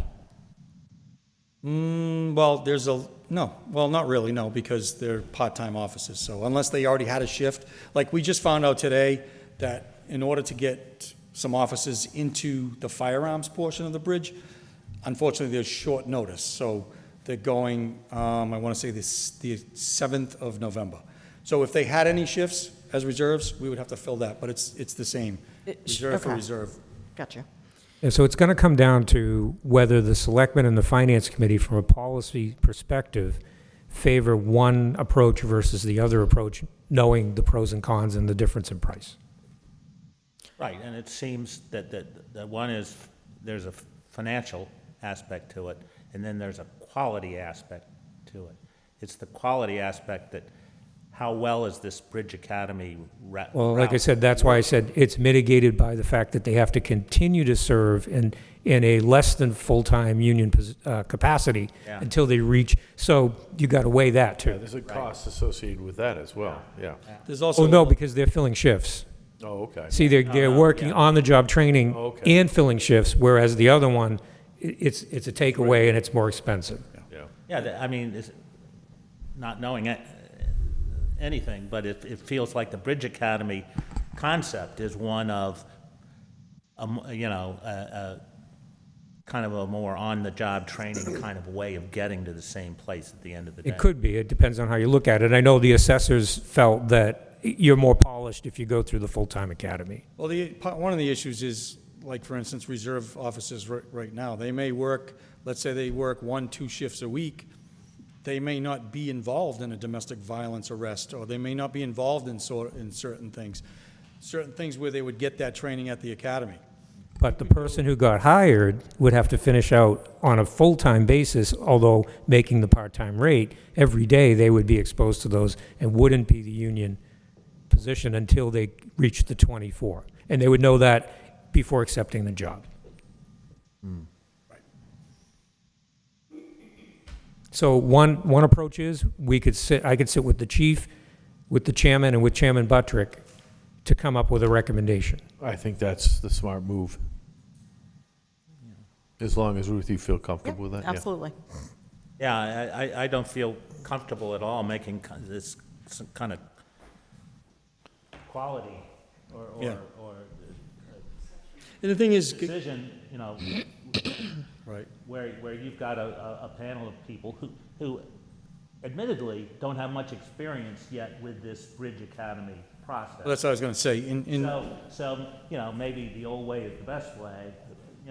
I'm not saying that's the case Right, at all, right. but I'm not comfortable making that kind of decision on. Yeah, and No. not to interrupt you, Guy, I think the Yeah. concern is there's just not a lot of precedence either way right now. Right. So the easy part was everyone said, we're going to do the conversion. The difficult part is, how are we going to do that? Right. You have options. Right. Okay? So maybe other department heads? Yes, Chief, you're there. Chief, you're there. Let's do police, and then I want to move over to Teresa Whitman because I want to kind of circle back to the collaboration discussion. But if you would like to do the police department head? Sure. Okay, first of all, just to let everybody know, we are, myself, my command staff, the command staff of Manchester Police Department, as well as several of the administrators from the Manchester Essex Regional School District, are starting a threat assessment training that we've all signed up for. The Rockwell Police Chief got us involved with this. He and I are on the Mass Police, a school safety and security committee through the Mass Chiefs of Police, and he got us involved in this, and this is something to try to prevent situations such as Uvalde happening. So the way it works is we've got 6 to 8 hours of online training that we all have to do, and then once we all complete that successfully, in November 21st, then we all do a virtual training where we get together as a group. And what we're looking for is any signs of a student that's in crisis or what have you that may lash out, such as a Uvalde situation and what have you. So we just started that. Again, that's my command staff, Manchester's command staff, and administrative personnel from the school. We just talked about the full-time staffing process and concerns. Body cameras, I know I've been talking about the body cameras forever. We did get the grant, we got the approval to get the equipment, and then we had some issues getting the equipment because of, supply and demand and what have you. I believe, Ruth, you signed off on something so that we were actually able to eliminate the middleman, and we're going right through Motorola. So they've been ordered, we're just waiting for them to come. When those get here, we have a lot of training that we have to do, but again, they're not here yet. That was a $40,848 grant that we received. And I should mention that, and you know this already, the grant that's given out every year by our insurance company, Maya, for up to $10,000, part of the $10,000 this year, we've applied for the backup device that will sit in town hall. We got that specified and priced so that they have a system functioning in the police and fire public safety center. But if there's ever a problem and something, that system goes down, we'll have backup video in a different building over the fiber. We also got a shared streets grant, and Sergeant Bruce and I spoke today. That was for $43,000, and we just got the approval to start ordering equipment for that. What we're ordering is we're ordering a couple of small, the large signboards we have, the message boards. We're getting a couple of smaller ones for smaller side streets, and those are specifically for radar. They'll say the speed limit. There'll be small messages related to traffic enforcement. And we're also getting 2 new LiDAR, handheld LiDAR units. Those are radar, they're like a radar unit, but you point directly at the car, and it specifically will pick that car out and run the speed for that car. So that was all, again, that's all a grant. I've got mental health training. Sergeant Bruce and Sergeant Davis are the final full-timers that are going to a 40-hour crisis intervention team mental health training. That is at the beginning of December. It's a 40-hour training, and that is being paid for by, we got a $10,000 grant from the North Shore Health Project out of Gloucester. For us, it's training season. We're in the midst of our busiest time for training. We had Officer Romeos and Detective Edwards just completed their defensive tactics research. Sergeant Davis completed his firearms research. Davis and Edwards, because of criminal justice and post regulations, each had to go to a 3-day instructor development course, which was new to us. And Officer Romeos is going to have to go to that too. We've got our firearms quals coming up. We've got 2 officers going to Ipswich for the Bridge Academy for their firearms training. We've got first responder, CPR. We've got all kinds of training coming up, so that's our training season. Civilian traffic control officers, we started the process on that. We posted it. We've got 8 letters of interest. The civilian traffic control officer is a civilian that if and when we can't fill a traffic detail, they can do that. They have to have specific training, first responder, CPR. They're going to have traffic training. That way we don't have to look at the DPW if they have a water line break and say, we don't have anybody, nobody wants it. So that'll help us. 5 of those individuals that sent letters of interest are firefighters, which is great because they know our system pretty much, and they're already obviously trained in first responder CPR. Most of them are EMTs. The last thing for me is Halloween. Teresa? Once again, Maple Street, Winthrop Street, and Pickering Street are going to be shut down for Halloween, and you're welcome. We'll work with the DPW to make sure they get the barricades up. I've got 3 officers, including myself, are going to be there. I would just request that people that are going to be there be mindful of not walking around with alcohol in your hands, that sort of thing. And maybe next year we can get together and kind of like have a small committee just to make sure we plan this through like we do with Clam Fest and the car show. That's it for me. Oh, I'm sorry. That's it for me. Thank you. Teresa, if you'd like to join us. So for the board, when we were having the kind of discussion surrounding collaboration, I think Teresa had some comments that she wanted to share. So Teresa, if you want to just clarify any misstatements or anything, or bring us kind of up to speed, and then you can go into your department head report for us. Sure, can I make a request? Could I do that backward? Sure, absolutely, Works however you'd well like that to. way. And I think it's just context that I think will be a little bit helpful for general people as well, because I've had some questions about things that have come out of report outs as well, so I think that would be helpful. So our school year has gone off to a great start.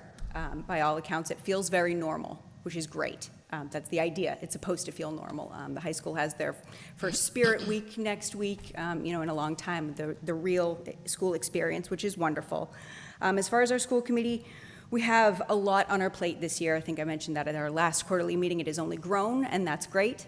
We have a lot before us and a lot to do. So our teacher contract negotiations are ongoing.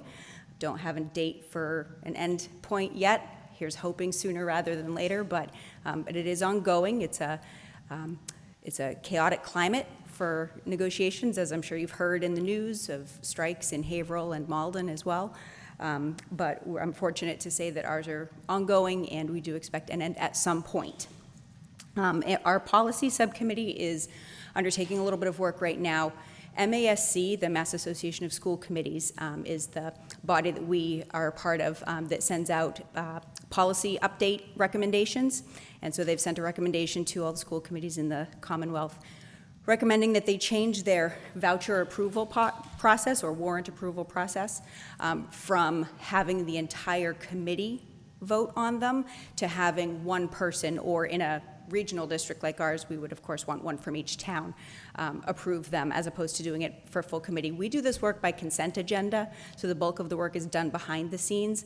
I know that the policy subcommittee is looking into that right now. We don't have a recommendation from them just yet, but that's something that they're working on at this point. Our facilities are continuing, our facility subcommittee is continuing a lot of work. Manchester Memorial is still on time and on budget, which is great. We also had some wonderful news today. So when the building project began, the building committee had committed to a minimum design standard of silver with LEED or LEED. This is a sustainable building design situation. And for that commitment, we were given an extra 2 percentage points of reimbursement from MSBA. We found out this morning that not only did we meet that without having to jump through hoops or add costly measures into, to make that designation, but we actually achieved the gold designation for LEED, which is great. It speaks to the support of the towns and the taxpayers in sustainable design, and goes along with the middle school, high school, which has also received advanced designation status for sustainable design. So thank you for that. The work continues and is almost closed out at Manchester Memorial, which is... Is that additional percentage points to go from silver to gold for reimbursement? Sadly, no. But Okay. it's a good pat on the back, Sure, though, right? yeah. We wish there were. We are still in process for the field replacement situation. Highland Field is moving forward currently. Brook Street is also in process, and we weren't sure originally. We knew we needed to move forward right away with Highland, but we thought that Brook Street was going to take a bit longer in process for permitting. They're both in process right now. We're not really sure whether Brook Street's going to go ahead right away, but of course the budget is the big conversation, and that will impact this as well as far as the decision-making goes. But for now, we are approved, and we are in the design process for Highland Field and in planning for Brook Street as well. The final thing before commenting on the conversation is that we had a report out at our last meeting about the YRBS survey data. That's the Youth Risk Behavior Surveillance data that were taken last spring, and also a couple other measures for the middle school level. YRBS is for the high school level. So we had a report out on that, and then at our next meeting, we have a report on the testing data that has come forth. So we're really getting right now an idea of where our kids are post-COVID. With the YRBS data, there were some improvements. There were some really great things to see. There are some areas of continued concern, of course. Mental health is a major concern. Suicide considerations are a major concern, dating violence. But it was really nice to see also the areas where things either improved or could have been much worse if we didn't have some specific interventions already in place. So hats off to that, but also lots more work to do. And again, we'll have a report out on the academic measures coming in the next meeting. So this fall, it's really about getting a sense of where our students are coming back to this more normal situation. So just to give a little bit of context on the conversation there, and Brendan and Guy, you guys were both there. So 2 collaboration meetings ago, we had gone through most everything, and then Ben Buttrick had brought forth a question, just sort of mentioned about connecting with our business manager, Avi Urbas, about the strategic planning goals. And this wasn't something that was done in conjunction with the district. So I just want to really clarify a little bit of that conversation, that was the first time that the collaborative group had looked at the strategic planning goals, because they're not their goals. Those are Essex's goals. And so rather than connecting outside, pulled up the slides. And with the 2 goals that have things to do with the school district, that's where the conversation came. So goal 9 was developed, and I think Annie Cameron might have taken the lead on developing that, because it has more to do with the actual school district goals. And that's where that 3.5% number was built into the original language of it. I just want to clarify that not everybody probably was really in line with getting rid of that. I think that was actually really appreciated by Pam and by Avi, because it's the first time that they had seen that number kind of put in writing. By the way, I'm an Essex representative. I'm not a district representative, so I'm not saying it should stay for that reason, but just to clarify the conversation there. But that goal, that's part of Essex's strategic plan. So I support Essex creating our own strategic plan goal for the district in that way. It's good to have the support of administration, but again, that's Essex's goal. The rest of the conversation came around goal 6, which is the finance committee's goals, and in that there was some language about some reporting measures that were a little bit concerning for administration, because it starts to conflate the relationships, or not conflate, but complicate the relationships. And one thing we're working really hard on right now with our newer committee members, and that's all 7 of us really right now, is to help everyone understand what our roles are and how they relate to our member towns and the boards in the member towns. And so when it came to that, the idea of having in our town's strategic plan designation about what the district will provide and when was a little bit concerning to administration, because the idea is that they report to the school committee members who represent the town. And so the conversation about opening or having anything to do with the taking a look at the district agreement started from there. That Pam was saying, we really need to look at the district agreement where that spells out those relationships, that between the budget development and the reporting or anything else, administrators are responsible to answer to school committee members from those towns. And school committee members have to work with the finance committee and the board of selectmen as reporting people, but trying to put back a little bit more formality in those relationships that over years, with the development of relationships, has become a little bit less formal, and we're trying to help our new committee members, now that we don't have those established 10, 12-year relationships in all of these boards necessarily, help us understand this and set everyone up for success if people change over time. So whether it's district, administration, or members on either side, either town boards or school committee members, that we're preserving the relationships as they're dictated in the regional agreement.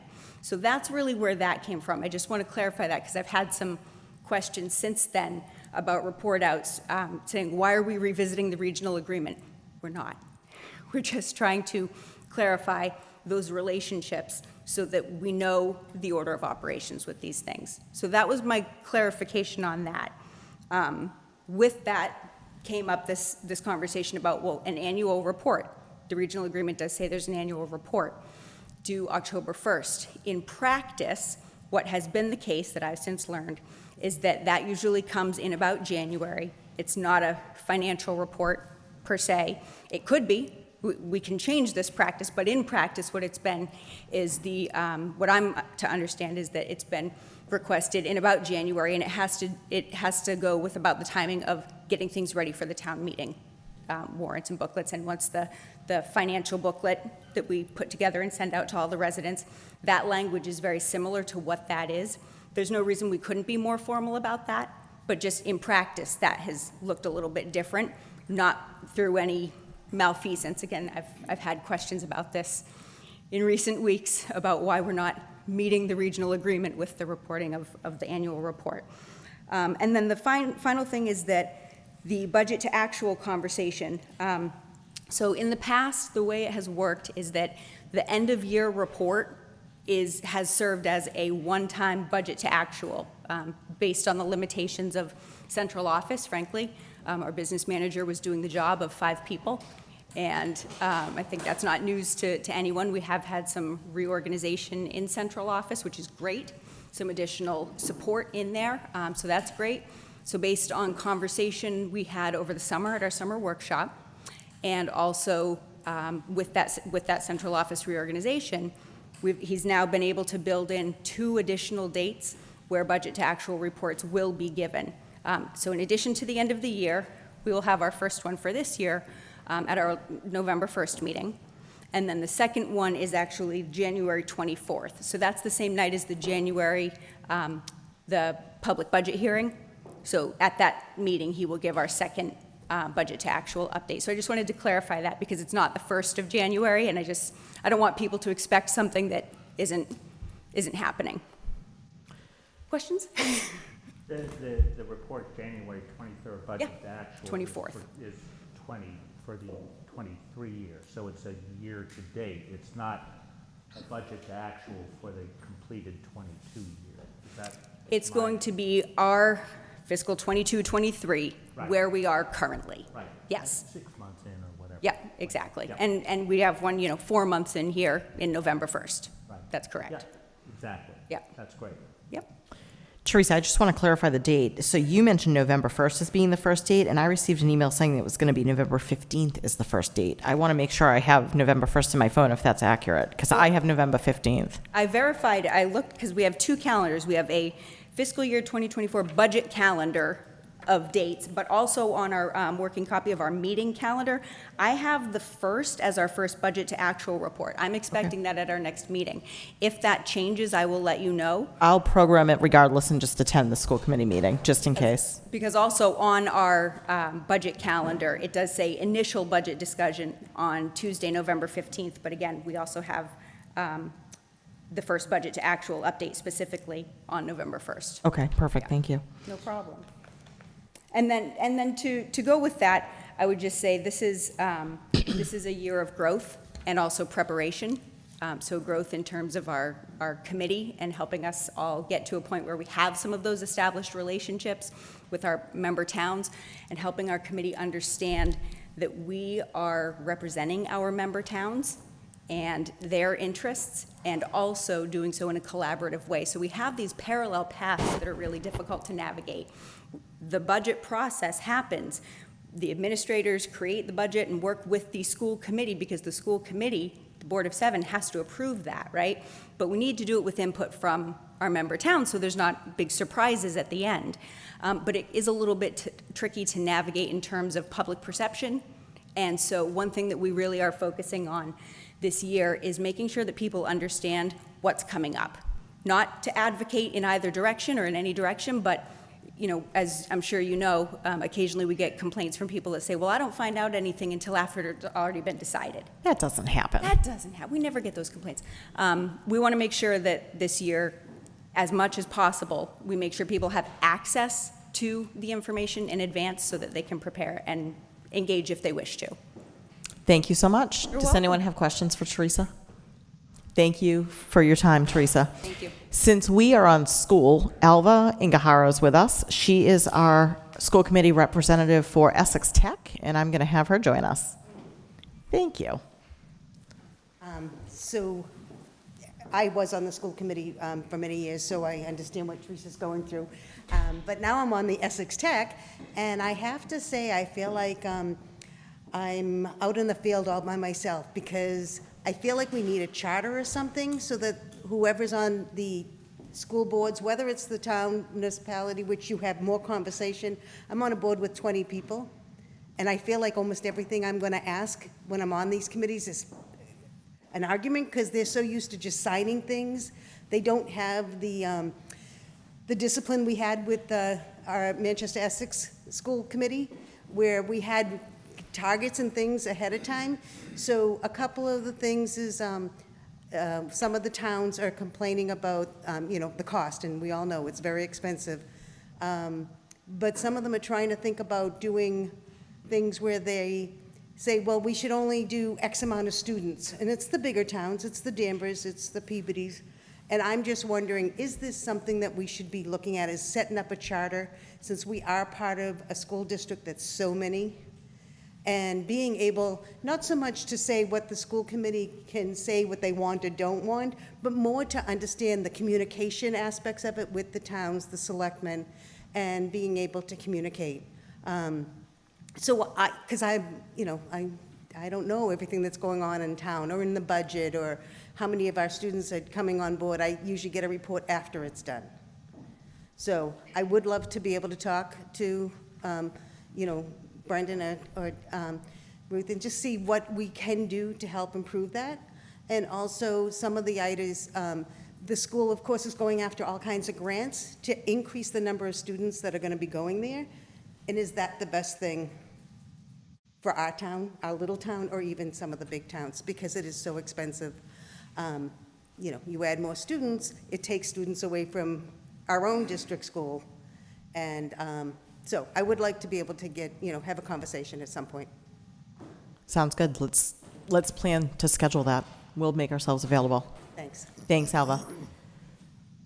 So going around the room, Pamela, do you want to give us a little report? You must be getting ready for elections. Yeah, I'll keep it short.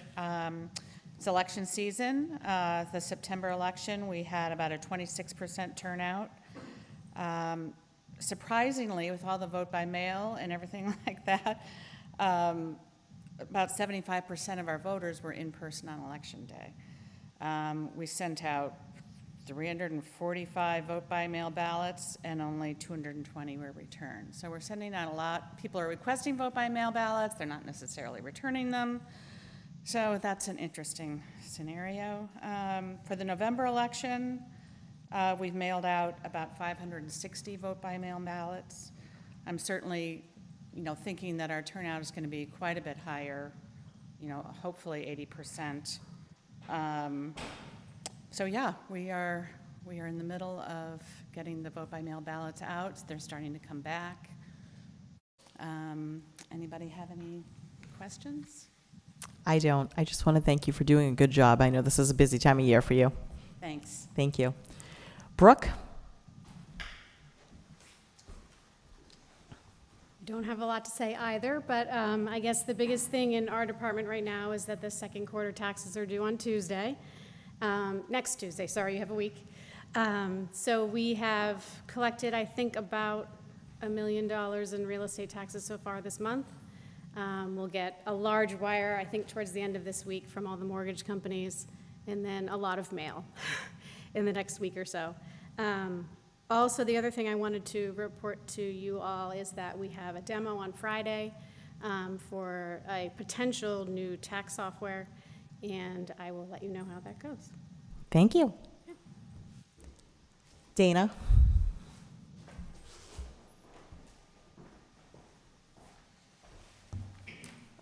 Well, I think Chair Jody Harris of the EDC is going to chime in from the... Do you want me to have Jody go before you go? I can go after. I just wanted to, Okay. in terms of the committees I'm working with, but the Annie Cameron is not going to be here, so I'll just speak briefly about the strategic Sure, plan great, thank you. update. We had the public forum on October 6th. It was online. There wasn't a huge amount of attendance, and there weren't too many comments, which, good or bad, I don't know. We'll see how it shakes out. We did a public survey as well, an online survey that was closed on this past Thursday on the 20th. We got about 30 comments through the survey.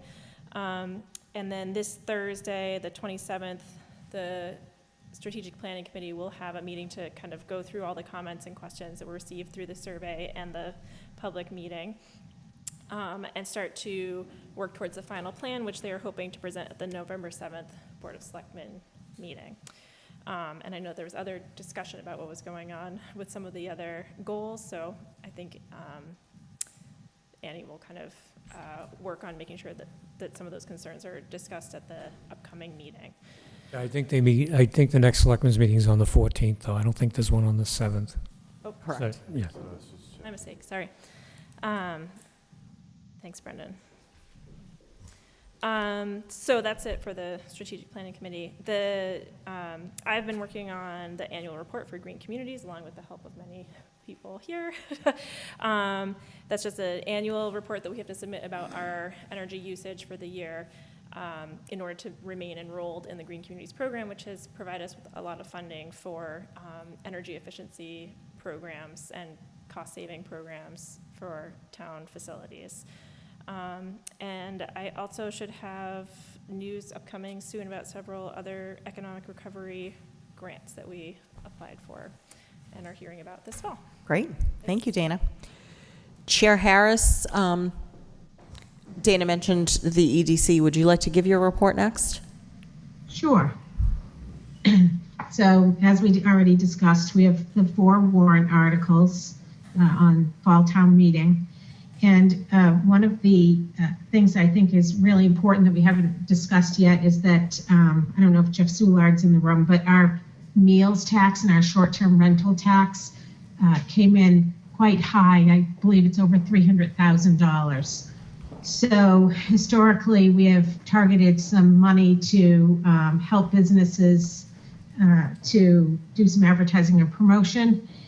Instead, our goal is to improve the business district space, which is why we're looking at the pocket parks and the common areas to make sure that we can, be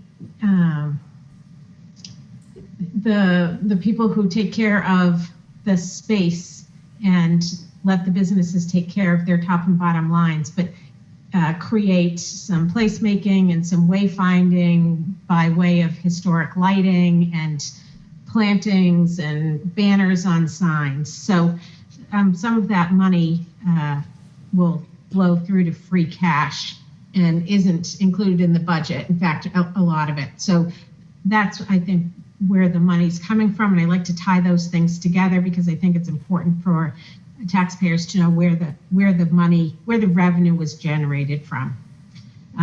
One of our revenue sources that we're looking at is Centennial Grove. So to piggyback on the pavilion that Dan Mayer and his team are working on, we are looking at Centennial Grove as an event rental space. Again, very similar to Tux Point in Manchester, where we would give Essex residents first shot at booking that annually and then renting it out, the pavilion and some associated space up there that's being cleaned up and opened up by Dan Mayer and his staff. So we truly appreciate their volunteering and gifting the town of these things.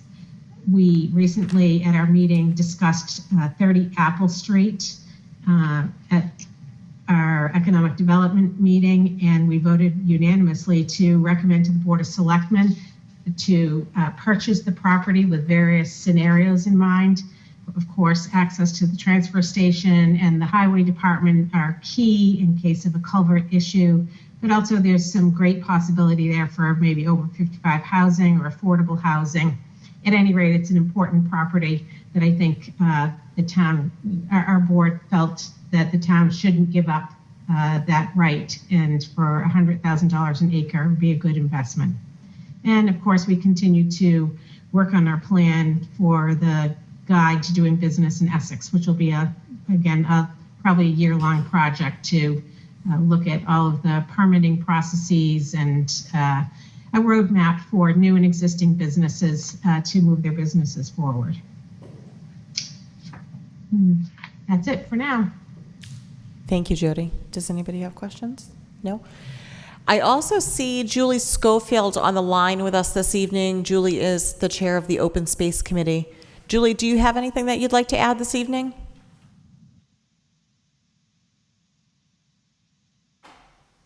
You are on mute if you'd like to speak.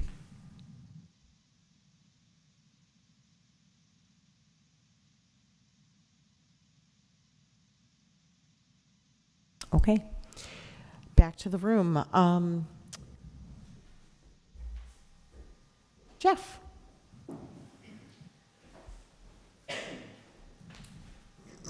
Jeff Szilard, Town Accountant. I'm going to speak about my department in a little bit, and then also Ben Buttrick has forwarded on a few comments for me to pass along on behalf of the Finance Committee. So first off, as you mentioned earlier, we had a few little snags we hit getting our free cash certified. A few issues cropped up that I had to address, but I fully expect we'll resolve those this week and get you a number. The number you have, I hope, is conservative, but being my first pass through, I did not want to err on the side of higher numbers. But my hope is we'll have a little more than I've sort of let you guys know.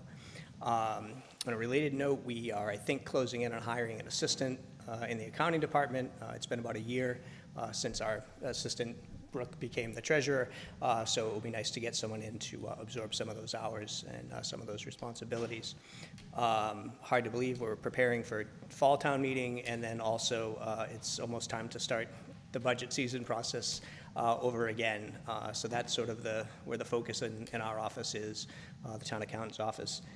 For the Finance Committee, Ben just mentioned that, since we met as a group last time, the Finance Committee has met twice. Much of their time has been focused on, sort of three specific things. First and foremost, the financial articles we've talked about tonight and the funding sources and how to handle things like Apple Street purchases and stabilization funds and OPEB funding and things like that. And to that end, some meetings with Jody Harris were particularly helpful to get her input on sort of what the Economic Development Committee is working on and sort of get the Finance Committee on board and understanding where they're headed with things. So we had a really productive meeting, I thought, with Jody. There was quite a bit of collaboration with the Strategic Planning Committee. We had Annie Cameron come in, met with her, went over quite a few things, and I think Teresa alluded to a few of those earlier. One of the things is the Finance Committee had sort of pushed it back a little bit and asked to not have a hard 3.5% number in the final strategic plan.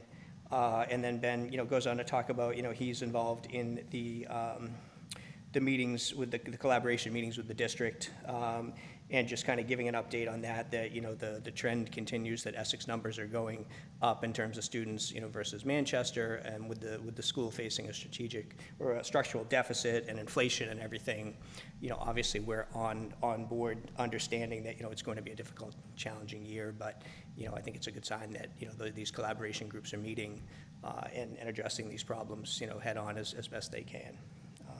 So I think that covers accounting and finance. Thank you. Just a statement of clarification. I know that I have mentioned several times that we don't have a certified free cash number, and that is not a dig. I see you here 7 days a week, and I myself have been in this building at 11 p.m. while you've been at your desk working, so I know you are busting your butt to get these things done. And, my predecessor set a really good. She was really great at it, and I would like to follow in her footsteps. There is a steep learning curve for sure. It is very different, but yeah, it's frustrating. I would like to be further along, but I appreciate the feedback. You are doing a phenomenal job, and we appreciate every minute that you spend in this building. Thank you. Lisa, are you here on behalf of the planning board?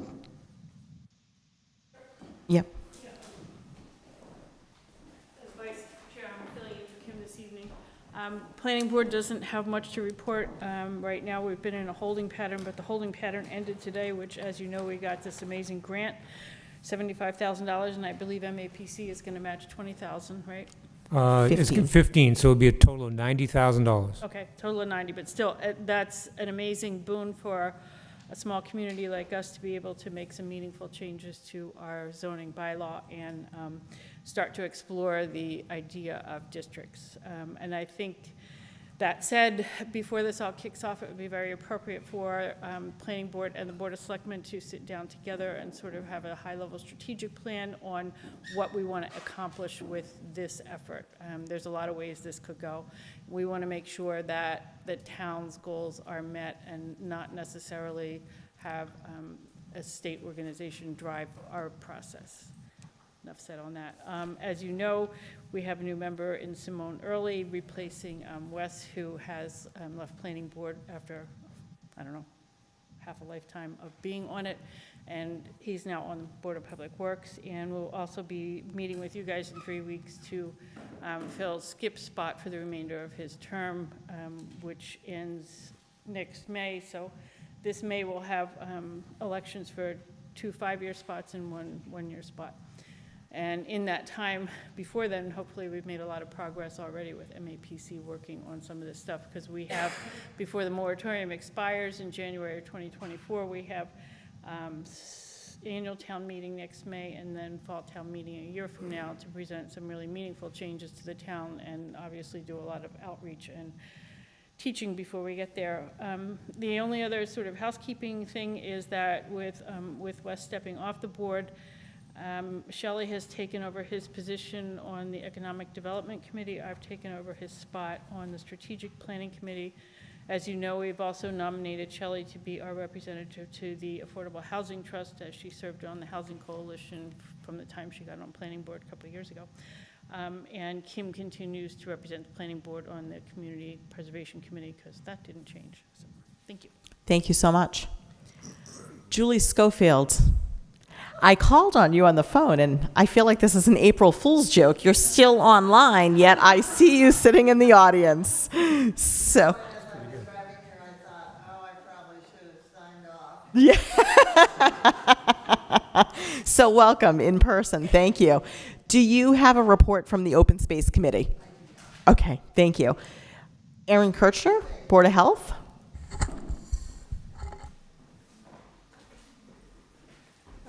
Erin Kirchner, Board of Health. We, just a couple of quick updates. We've completed our main, the bulk of our public flu clinics with ClamFest on Saturday. We'll be starting up our COVID vaccine clinics again here November 18th. It's a Friday, the week before Thanksgiving. Probably the biggest announcement is we have hired a regional full-time social worker. We're in a public health excellence grant with Hamilton, Wenham, and Rockport, and we have a full-time regional public health nurse who supplements our 5-hour-a-week Essex town employee public health nurse. And now we have a regional social worker who is really excited. She does a lot of programming and group and individual therapy, and she did meet with the Essex elementary school nurse, school adjustment counselor, and principal today, and talked with them. They discussed setting up some individual family and group counseling for kids who have family members with substance use issues. She also wants to start a support group for grandparents raising children, and also wanted to do some programming with social media safety and nutrition and healthy weight, healthy choices education.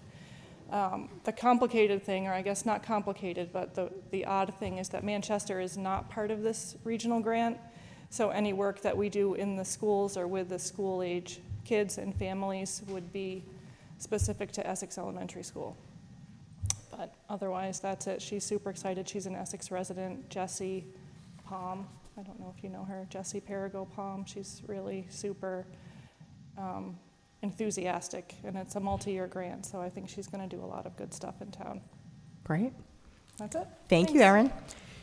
So I have to take a pause from the department head meeting. I apologize. We have an 8 o'clock appointment with Mr. Alan Berry.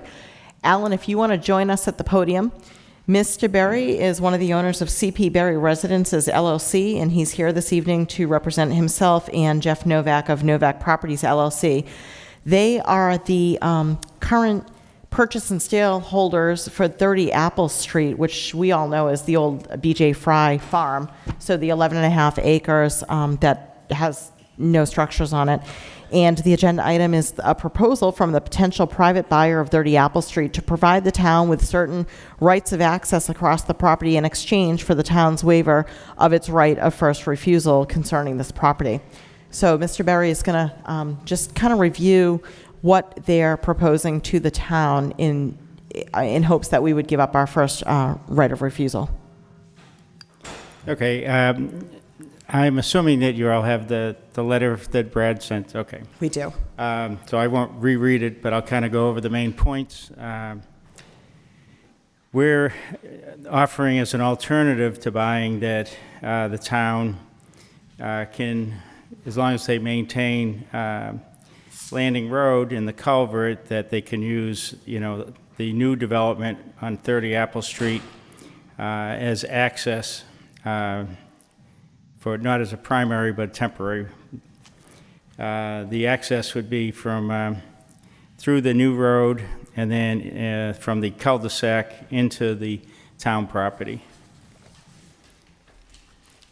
The easement would be provided town temporary use in the event the town land is not accessible over Landing Road. There'd be a time limit, but it would be a reasonable duration to allow to reestablish the Landing Road connection. And then, of course, we'd just be looking for some sort of screening and a gate and signage on the town property. Perfect. Does the board have any questions for Mr. Berry? We obviously, so for everybody that's joining us, the Board of Selectmen did receive a letter from Mr. Berry and Mr. Novak's attorney outlining what was just provided in person. And this is for the board to probably consider an executive session later in the evening. But this is our opportunity to ask Mr. Berry himself any questions that we might have. No, I think it's spelled out pretty clearly. Yeah. Thank you. Thank you for the opportunity to discuss this. I appreciate it. Okay, thank you. Thank you. Okay. Back to my department head meeting. Paul Rulo, do you want to report from the Board of Public Works?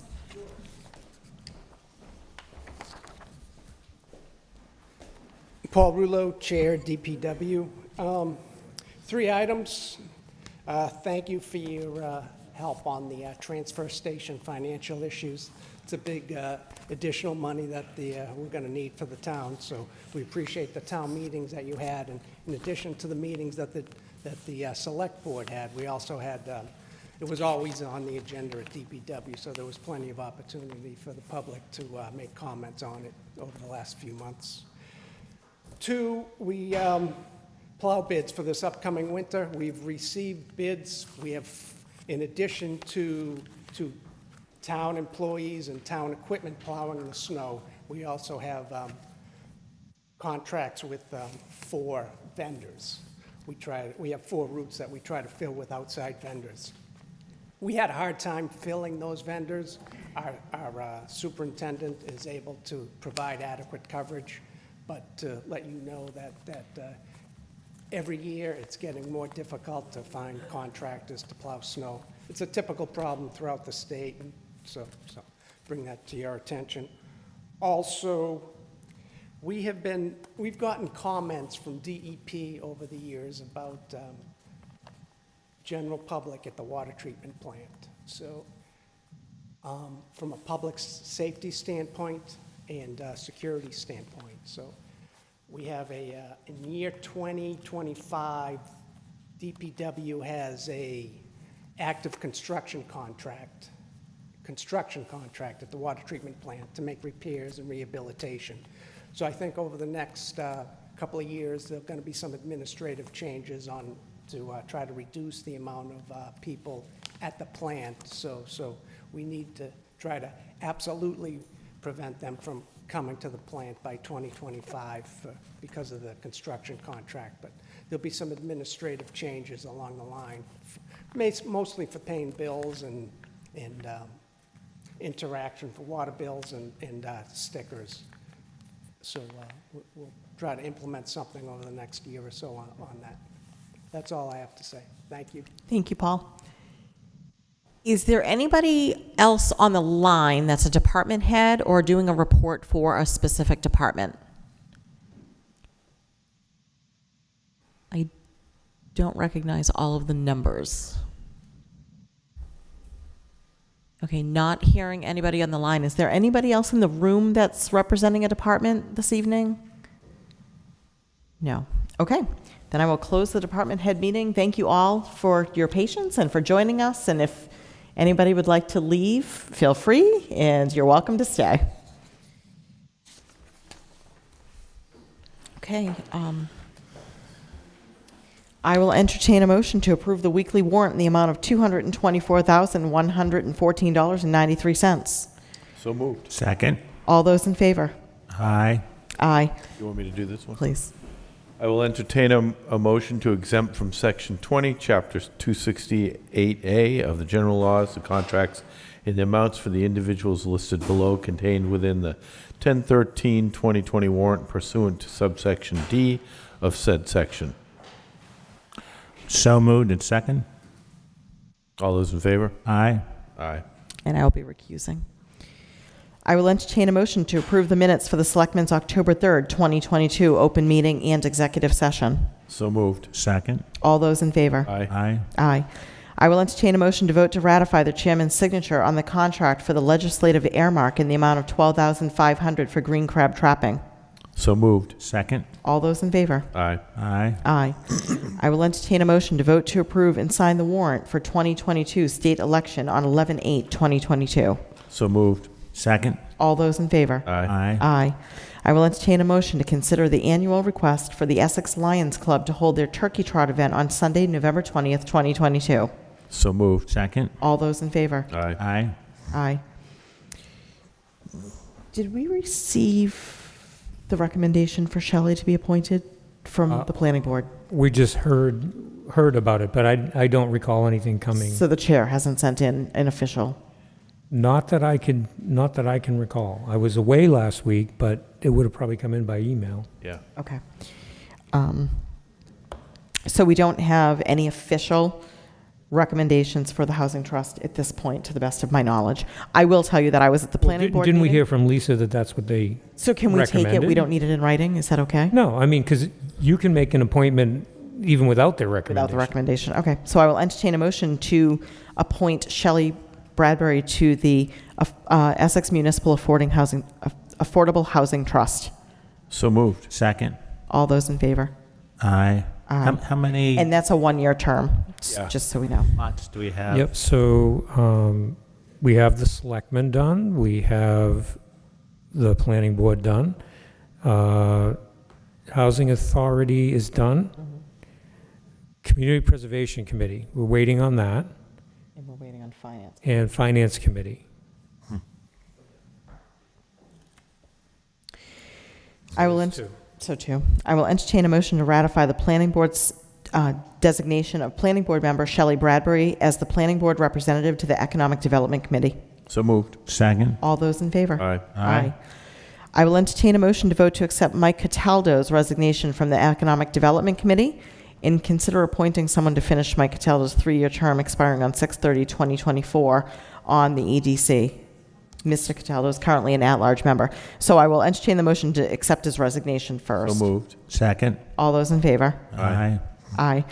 And we don't, to the best of my knowledge, we have somebody interested on taking the seat on EDC, but has not sent in a Okay. formal request. So we'll probably hear that at the next meeting.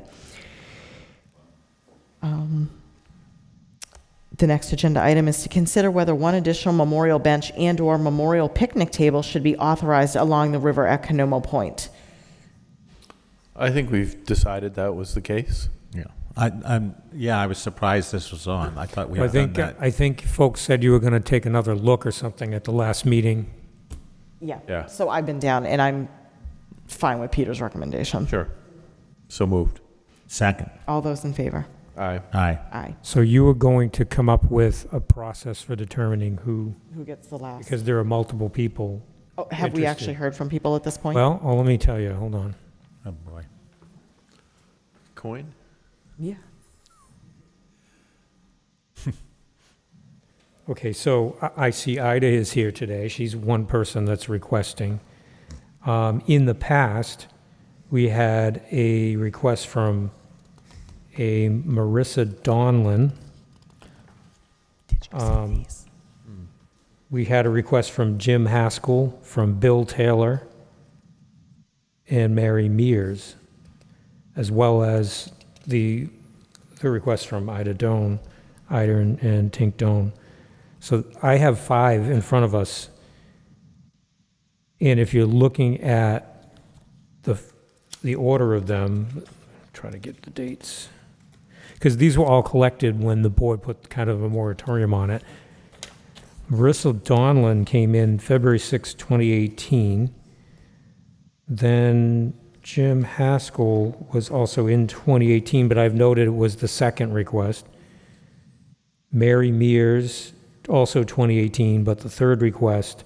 Bill Taylor, 3/11/19, the fourth request. And Ida is the fifth request. And there was also, I believe, from the Canoma Point Association president, the fact that he knew of other names. So there could be more than 5 interested parties.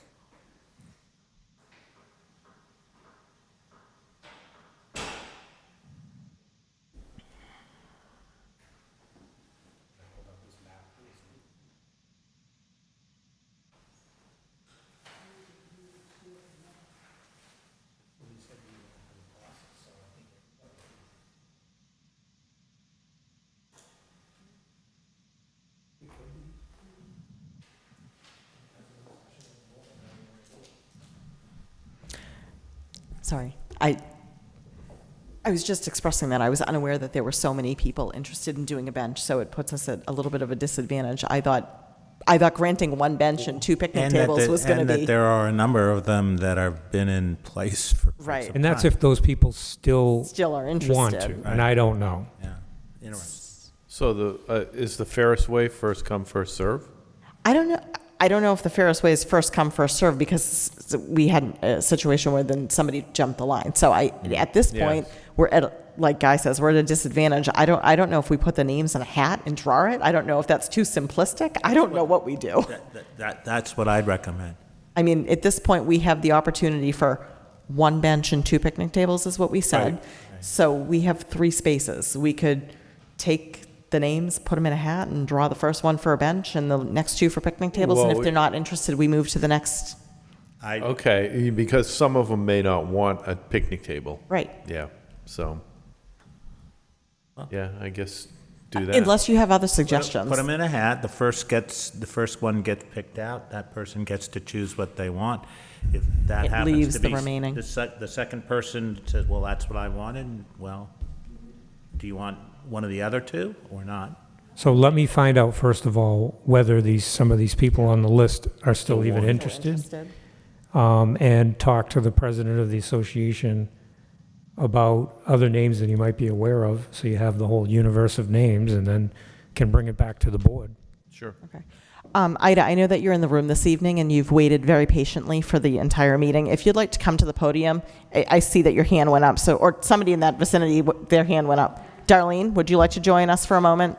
Thank you for patiently waiting, and let us hear a couple of words from you. But it sounds like we're still working out the details on how we're going to do this. Well, I'm just curious on the other benches that are there, were they bought personally by people, and like, did they pay for them personally, and is it their bench? That's just one thing I wasn't too sure about. They paid, but it's a gift to the town, so it's actually the town's bench. Okay, because I lost my son, and this is what this bench memorial's for. My son grew up in Essex, I grew up in Essex. And he, before he passed, really wanted his ashes spread at Canoma Point. So that's very near and dear to my family. We're very, very open to sharing a bench. I feel like, that there's 4 or 5 other people that would like to have their loved ones remembered, especially in something as beautiful as Canoma Point. Sharing a bench and putting 2 plaques on, or 3 plaques on, really, I don't think is a big deal. I think that, if the town owns the benches, to be able to fit everybody in, that, there's 5 people, it's not like there's 100 looking, it would really mean a lot to my family and to myself, to have my son's name down there, for he did recommend and ask me to spread his ashes there when he left us. He was only 25, so it wasn't like it was, he was old, and I think that it's something I would really love to be able to come back to Essex and go and sit down there and be able to have that moment. Sharing a bench and sharing a table, I think, is an option. I'm sure other people would think the same thing too, as the Gloucester statue with all the names on the one statue. You know what I mean? It's like one of those things where it's a beautiful place to go and reflect and remember. So an idea of being able to share it, I'm completely open to that, and I would love that. I think that would be spectacular. That's a great suggestion. I love the idea of sharing. Yes. That's fantastic. And why not have more than one plaque on a bench? That's fantastic. Thank you. Yeah. So we'll get back to you, Darlene, when we have more details on how we move forward. Thank you.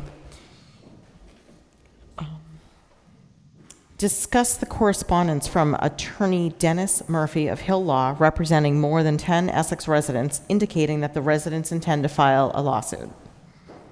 So, Town Administrator, if you could elaborate on that. Yes, so this group of people has hired an attorney because they're aware of a project that the town is proposing to do. And right now, the town has been awarded a grant of $222,000 to perform design work and permitting to get the project ready to go, hopefully, for a construction grant in the future. The attorney that wrote to the Selectmen is indicating that he would like to exercise a statute that has to do with preventing imminent harm to the environment. What the town is doing right now is studying and planning and applying for permits. And during the process of applying for permits, there will be plenty of opportunity for people who have concerns about the environment, because the town intends to apply for every permit that's required, to make comment on that. And all the permitting granting authorities will have the ability to ask questions and make decisions based on what they find. So I suggest that more of the process is allowed to unfold before we're too concerned about imminent health to the environment. Anyway, I've put together a letter of response that hopefully hits upon some of the things that the town is thinking about now that could go back to this attorney on behalf of his clients. Has the board had an opportunity to read the letter? Yes. And do we support the letter? Yeah, we Okay, do. so I will entertain a motion to have the Town Administrator Zubricki send the letter to Attorney Dennis Murphy. So moved. Second. All those in favor? Aye. Aye. Aye. So we do need the back page signed because it's for the board to sign. I have the original to sign. You do, These are okay. my copies. Yeah. Yeah. Thank you.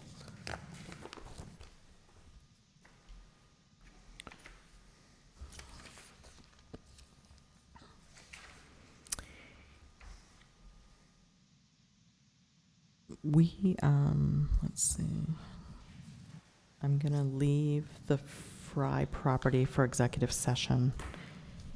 So let's move on to Fall Town Meeting. I will entertain a motion. Well, you may want to. Oh, we need to hold till after executive session. Yeah, because the Apple Street is one of the things, and you may want to come to some resolution on that before you approve the warrant. Before we close the warrant, okay. So Personnel Board reminders, we need to talk about the update from KP Law regarding discrimination. If you can give Yes. us. So there's been a new act passed in the Commonwealth. It's called Creating a Respectful and Open World for Natural Hair, abbreviated Crown Act. This is to prohibit discrimination based on hairstyle and other traits historically associated with race. Given the fact that the town has a discriminatory harassment policy and And in the personnel rules and regulations, we also talk about classes and characteristics that we will not discriminate based on. I'm recommending that the Board of Selectmen, acting in its capacity as Personnel Board, vote to add traits historically associated with race to both of those documents in a list of prohibited areas for discrimination. So moved. Second. Second. All those in favor? Aye. Aye. Aye. You will make the changes and get our revised policies posted. I will entertain a motion to authorize one-day entertainment license for the Essex Historical Society and Shipbuilding Museum, Katie Montgomery, for use on Friday, December 2nd, 2022, 66 Main Street, Santa by boat, music and talk outside in the shipyard, and activities on the boat ramp for Santa's arrival. So moved. Second. All those in favor? Aye. Aye. Aye. I will entertain a motion for a closure request, Rivers Bend Restaurant at Essex Marina, by Lindsay Bergeron. She has requested permission to close from January 1st, 2023 for cleaning and repairs, and they plan to reopen mid to late April of 2023. So moved. Second. All those in favor? Aye. Aye. Aye. I'm just curious, why is that needed? When you have a license of this nature, you're expected to operate year-round with it. It's not a seasonal license, but you are allowed to shut down for those reasons. So if the ice cream shop shuts down, they don't need it. Right, because it's not a liquor license, yes. Reminders, the Essex Division Greater Cape Ann Chamber of Commerce meeting will be this Wednesday, October 26th at 8 a.m. at Essex Seafood. Wednesday, November 2nd at 10 a.m., presentation of Apple Street roadbed elevation and culvert replacement design and permitting project and public driving walking tour of the Essex Causeway and Apple Street project site, which leaves from the Senior Center at 10:30 a.m. Wednesday, November 2nd, 2022 at 7 p.m. will be the virtual public forum concerning the design and permitting project to elevate the short section of Apple Street.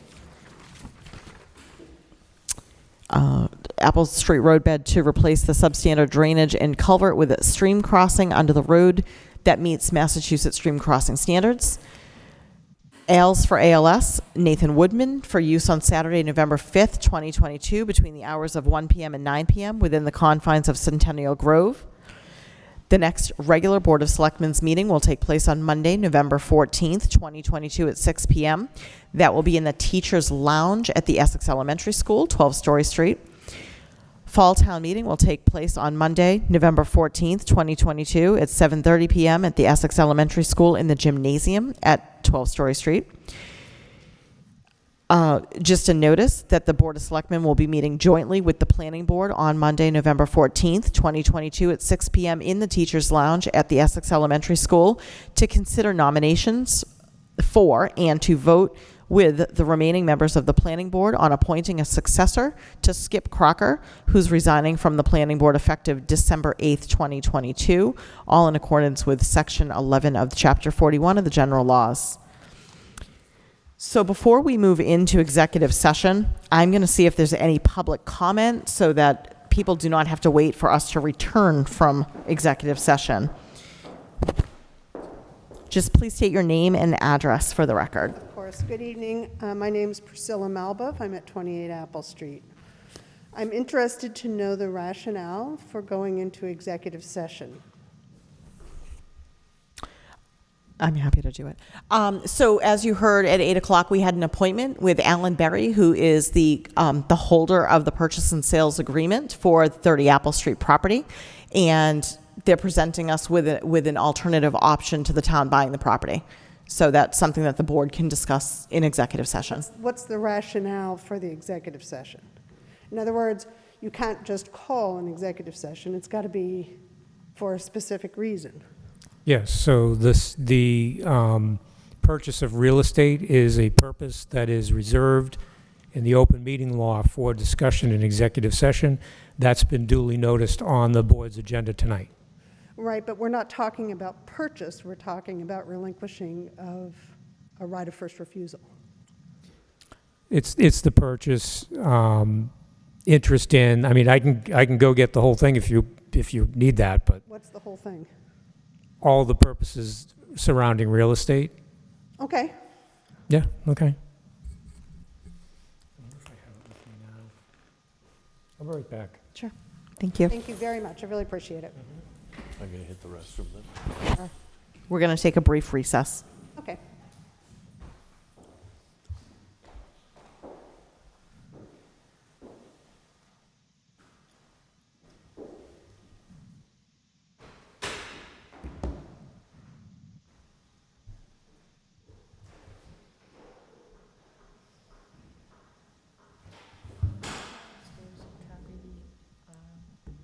Yeah. Well, this is for you. You get to keep it. Oh, I can? Yeah, I made you a list.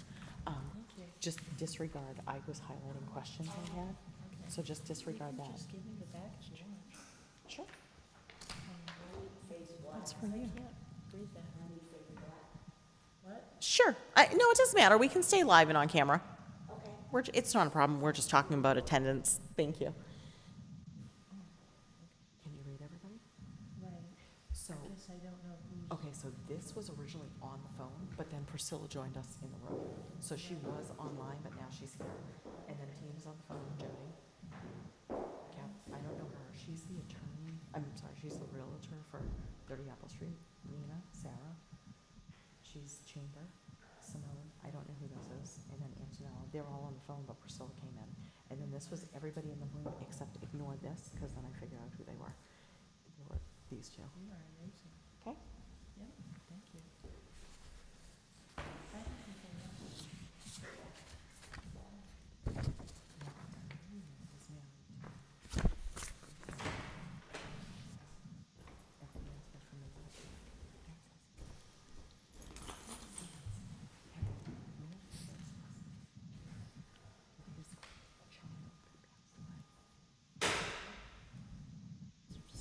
It is sad.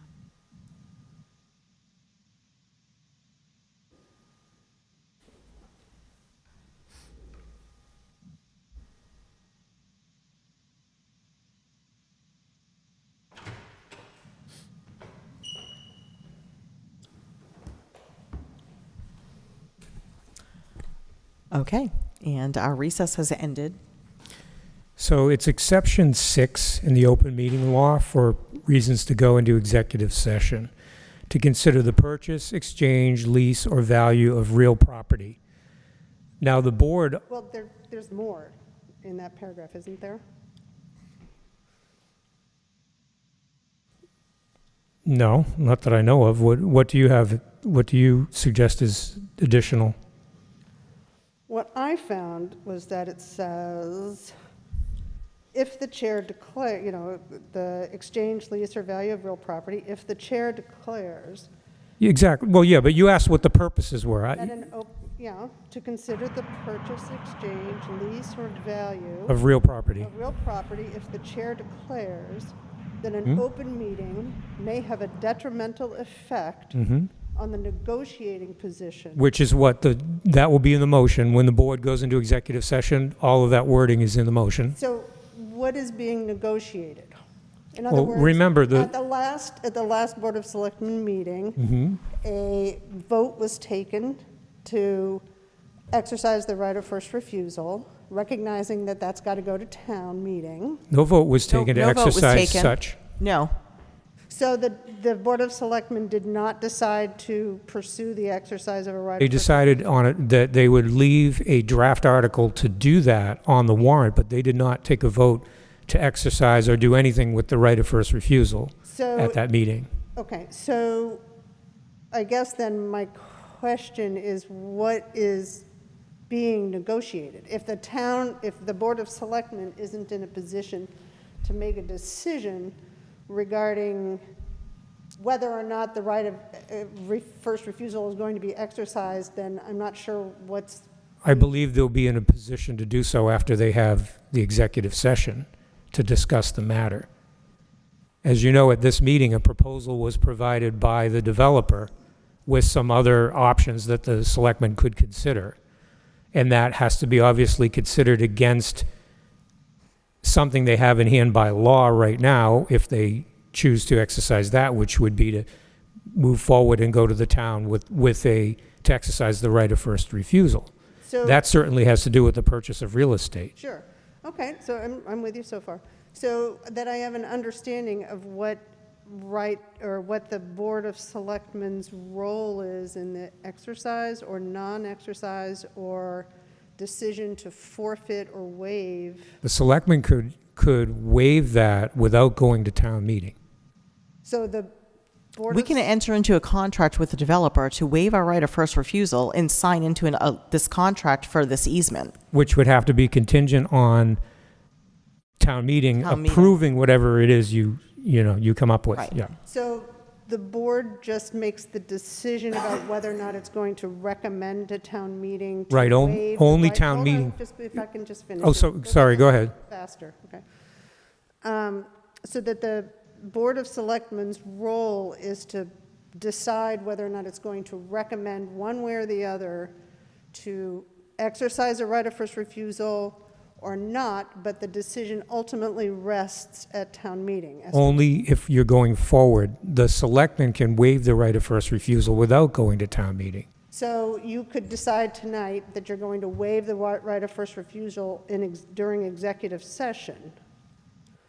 And then it's only disclosed to the town that you've made that decision to waive that right once you come out of it, executive session. Right, any discussion that's made in executive session would also be then brought into regular session to let the public know about any decisions that were made. So the Board of Selectmen, I'm just trying to narrow it down, has the right to waive this right of first refusal without input from the town. From town meeting, correct. Without input from the town, is what I'm saying. How do you mean, Meaning input that from the there's town? no other intervening force that could, Correct, there's the executive branch, these folks, there's the legislative branch. I get how town government works. No, I but I'm trying to understand. understand that that at this juncture, the decision is being made tonight. The selectmen can waive the right of first refusal without any other body Okay. intervening. Thank you so much. Thank you. Shelley? Please state your name and address for the record. Yes, my name's Shelley Bradbury at 79 Eastern Ave. I just have a comment for you to think about Canomo and the benches and the picnic tables. There's going to be more and more people that are interested in doing memorial.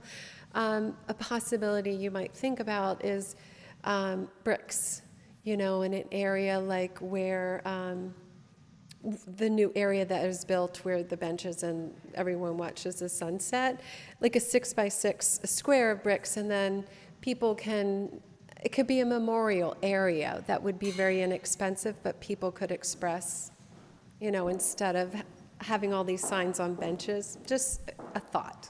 Yep. Thank you so much. Janet, did you have a public comment before we? No. And just a final call for anybody on the phone that may have public comment before we go into executive session. I have a public comment. This is Simone Early. Hi, Simone. And Simone, just please state Hi, your how are you? address for the record. 113 Apple Street. Thank you. I just wanted to comment that a decision on 30 Apple Street did not preclude that subdivision going before the planning board, just so that it's clear that if they give you a right-of-way but do not provide the correct subdivision provisions, et cetera, that I'm not sure whether there's a conflict or not. Anyway, I just wanted to bring that up. And on the site visit for the Apple Street cul-de-sac, I'd like to request that potentially flags are put up that indicate the extent of construction, not just the extent of the roadbed, just so it's clear how far out the construction itself would enter onto Apple Street on the Simone, sides. Apple Street cul-de-sac? Not cul-de-sac, sorry, culvert. Culvert, oh, I see. So, yeah, in fact, we already have stakes up that show beginning and end of construction. Those went up this week.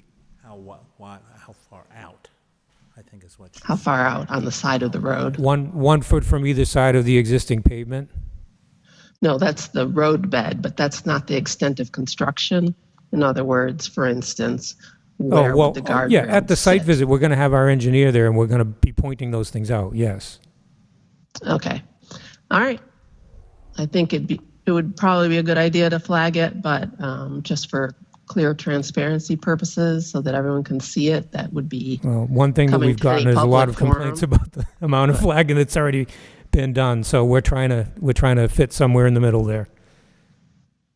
Okay. Well, I don't think it's clear the extent of construction. That's just my point. Thank you, Simone. All right. Thanks. Bye-bye. Is there anybody else on the line that has a final public comment? Okay, BZ, if you can cite the need for executive Yep, session. so I'm going to recommend that the board move into executive session to consider the purchase of real property at 30 Apple Street, and that the chairman declare that an open discussion of this matter would be detrimental to the board's negotiating position, and that the board will be reconvening in regular session after the executive session to continue with regular business. Is this a roll call vote? Yes, please. So I'll entertain a motion to go into executive session via roll call vote. So moved. Second. All those in favor? Peter Phippen, aye. Guy Bradford, aye. Ruth Perrine, aye. If you can fade to black, and we will leave the room for a short while. Thank you. So I will entertain a motion to return to regular session. So moved. Second. All those in favor? Peter Phippen, aye. Guy Bradford, aye. Ruth Perrine, aye. So after returning from an executive session, I'm just going to announce that the Board of Selectmen has unanimously voted to support the outright purchase of 30 Apple Street. And since the citizens petition language is identical to the language in the draft warrant, we are going to eliminate our article and leave the citizens, as by law, the citizens petition will be on the draft warrant because they did get 177 signatures. So we will leave that on the warrant and ours will be removed, and it will be disclosed that the Board of Selectmen unanimously supports it and that we support the article at fall town meeting. Right, and I recommend that you take that vote now in regular session. So I will entertain a motion to vote for the outright, is it the purchase? So the No, citizens petition. the citizens. Just right. Well, Vote to yeah, and that you, remove the R warrant and We'll indefinitely postpone ours. indefinitely support. right, but that's going to be when you talk about the warrant next. I'm saying you mentioned that the board supports the purchase of 30 Apple. So just do that as the motion. Do a vote on that in regular session. So I will entertain a motion to have the board support the outright purchase of 30 Apple Street for $1.15 million. So moved. Second. All those in favor? Aye. Aye. Aye. Okay. Yep, so now you have a series of votes in front of you with respect to the warrant.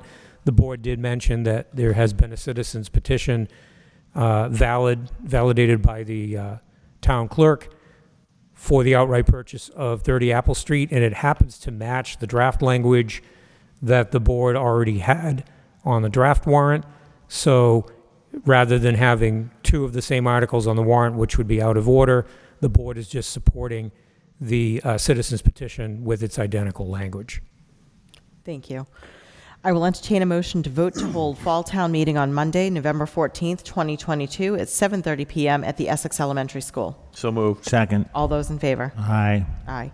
I will entertain a motion to vote to open the warrant for the November 14th, 2022 fall town meeting. So moved. Second. All those in favor? Aye. Aye. Aye. I will entertain a motion to vote to add articles to the warrant for November 14th, 2022 fall town meeting per the draft warrant presented at this meeting or as revised. So moved. Second. All those in favor? Aye. Aye. Aye. I will entertain a motion to close the warrant. So moved. Second. All those in favor? Aye. Aye. Aye. I will entertain a motion to vote to approve the warrant. So moved. Second. All those in favor? Aye. Aye. Aye. I will entertain a motion to vote to sign the warrant at or outside a meeting. So moved. Second. All those in favor? Aye. Aye. Aye. And we have no other items for tonight. Well, so just the motions, because we put those, we we talked a little bit about it with the department heads, but I just wanted to briefly go through whether you had ideas on who should read what. Oh, sure.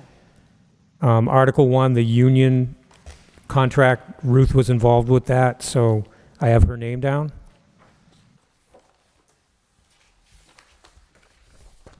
That's good. Sticker fees, the chairman of the Board of Public Works is willing to do that, as well as the improvements, the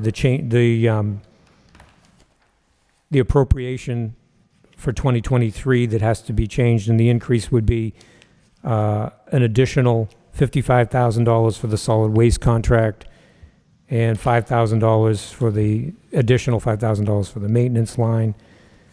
And then if they may change the readers, but so far I have Paul Rulo. DPW will also make the motion on the improvements to the transfer station. Now, when we get to the various things that were supported by the Economic Development Committee, Ryan Madrigal will handle the sale of lots. Jody Harris, the chair, will handle the creation of the new stabilization fund. Shelley Bradbury, a member of the committee, will handle the near-term improvements. Martha Mazzarino, a member of the committee, will handle the lighting. I believe firefighter Dan Doucette will probably read Article 9, but that could change. The chairman of the Historical Commission on Article 10. Article 11, and I'm waiting for the Finance Committee to let me know what they want to read, but Article 11, does somebody from the board want to read that? Or do you want the lead petition person to read that? So, Was that- Fine to read it, but you may want to put Lisa O'Donnell in there since she was the one that did the citizens petition, Probably, and then yeah. ask her. I will. But if Lisa says no, I'm happy to do it. If Lisa says yes, that's great, 'cause she's already there for further Yeah, discussion. okay.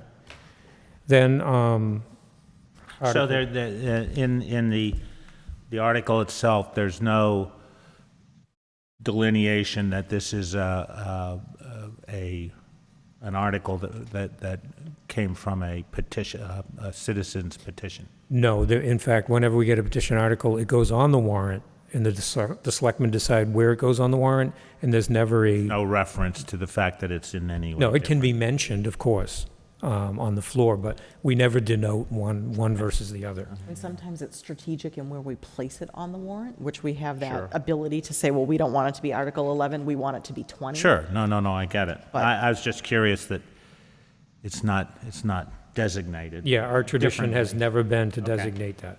Clear. Article 12 will be somebody from finance on the various funds, stabilization funds. DPW will postpone 14 and 15. DPW will do the sewer grinder pump, Article 16, Article 17, 18, 19, and 20 will also be Finance Committee. So I think we have it wrapped up. Oh, and my that- God. That gets Guy and Peter through without reading a motion. Wow, amazing.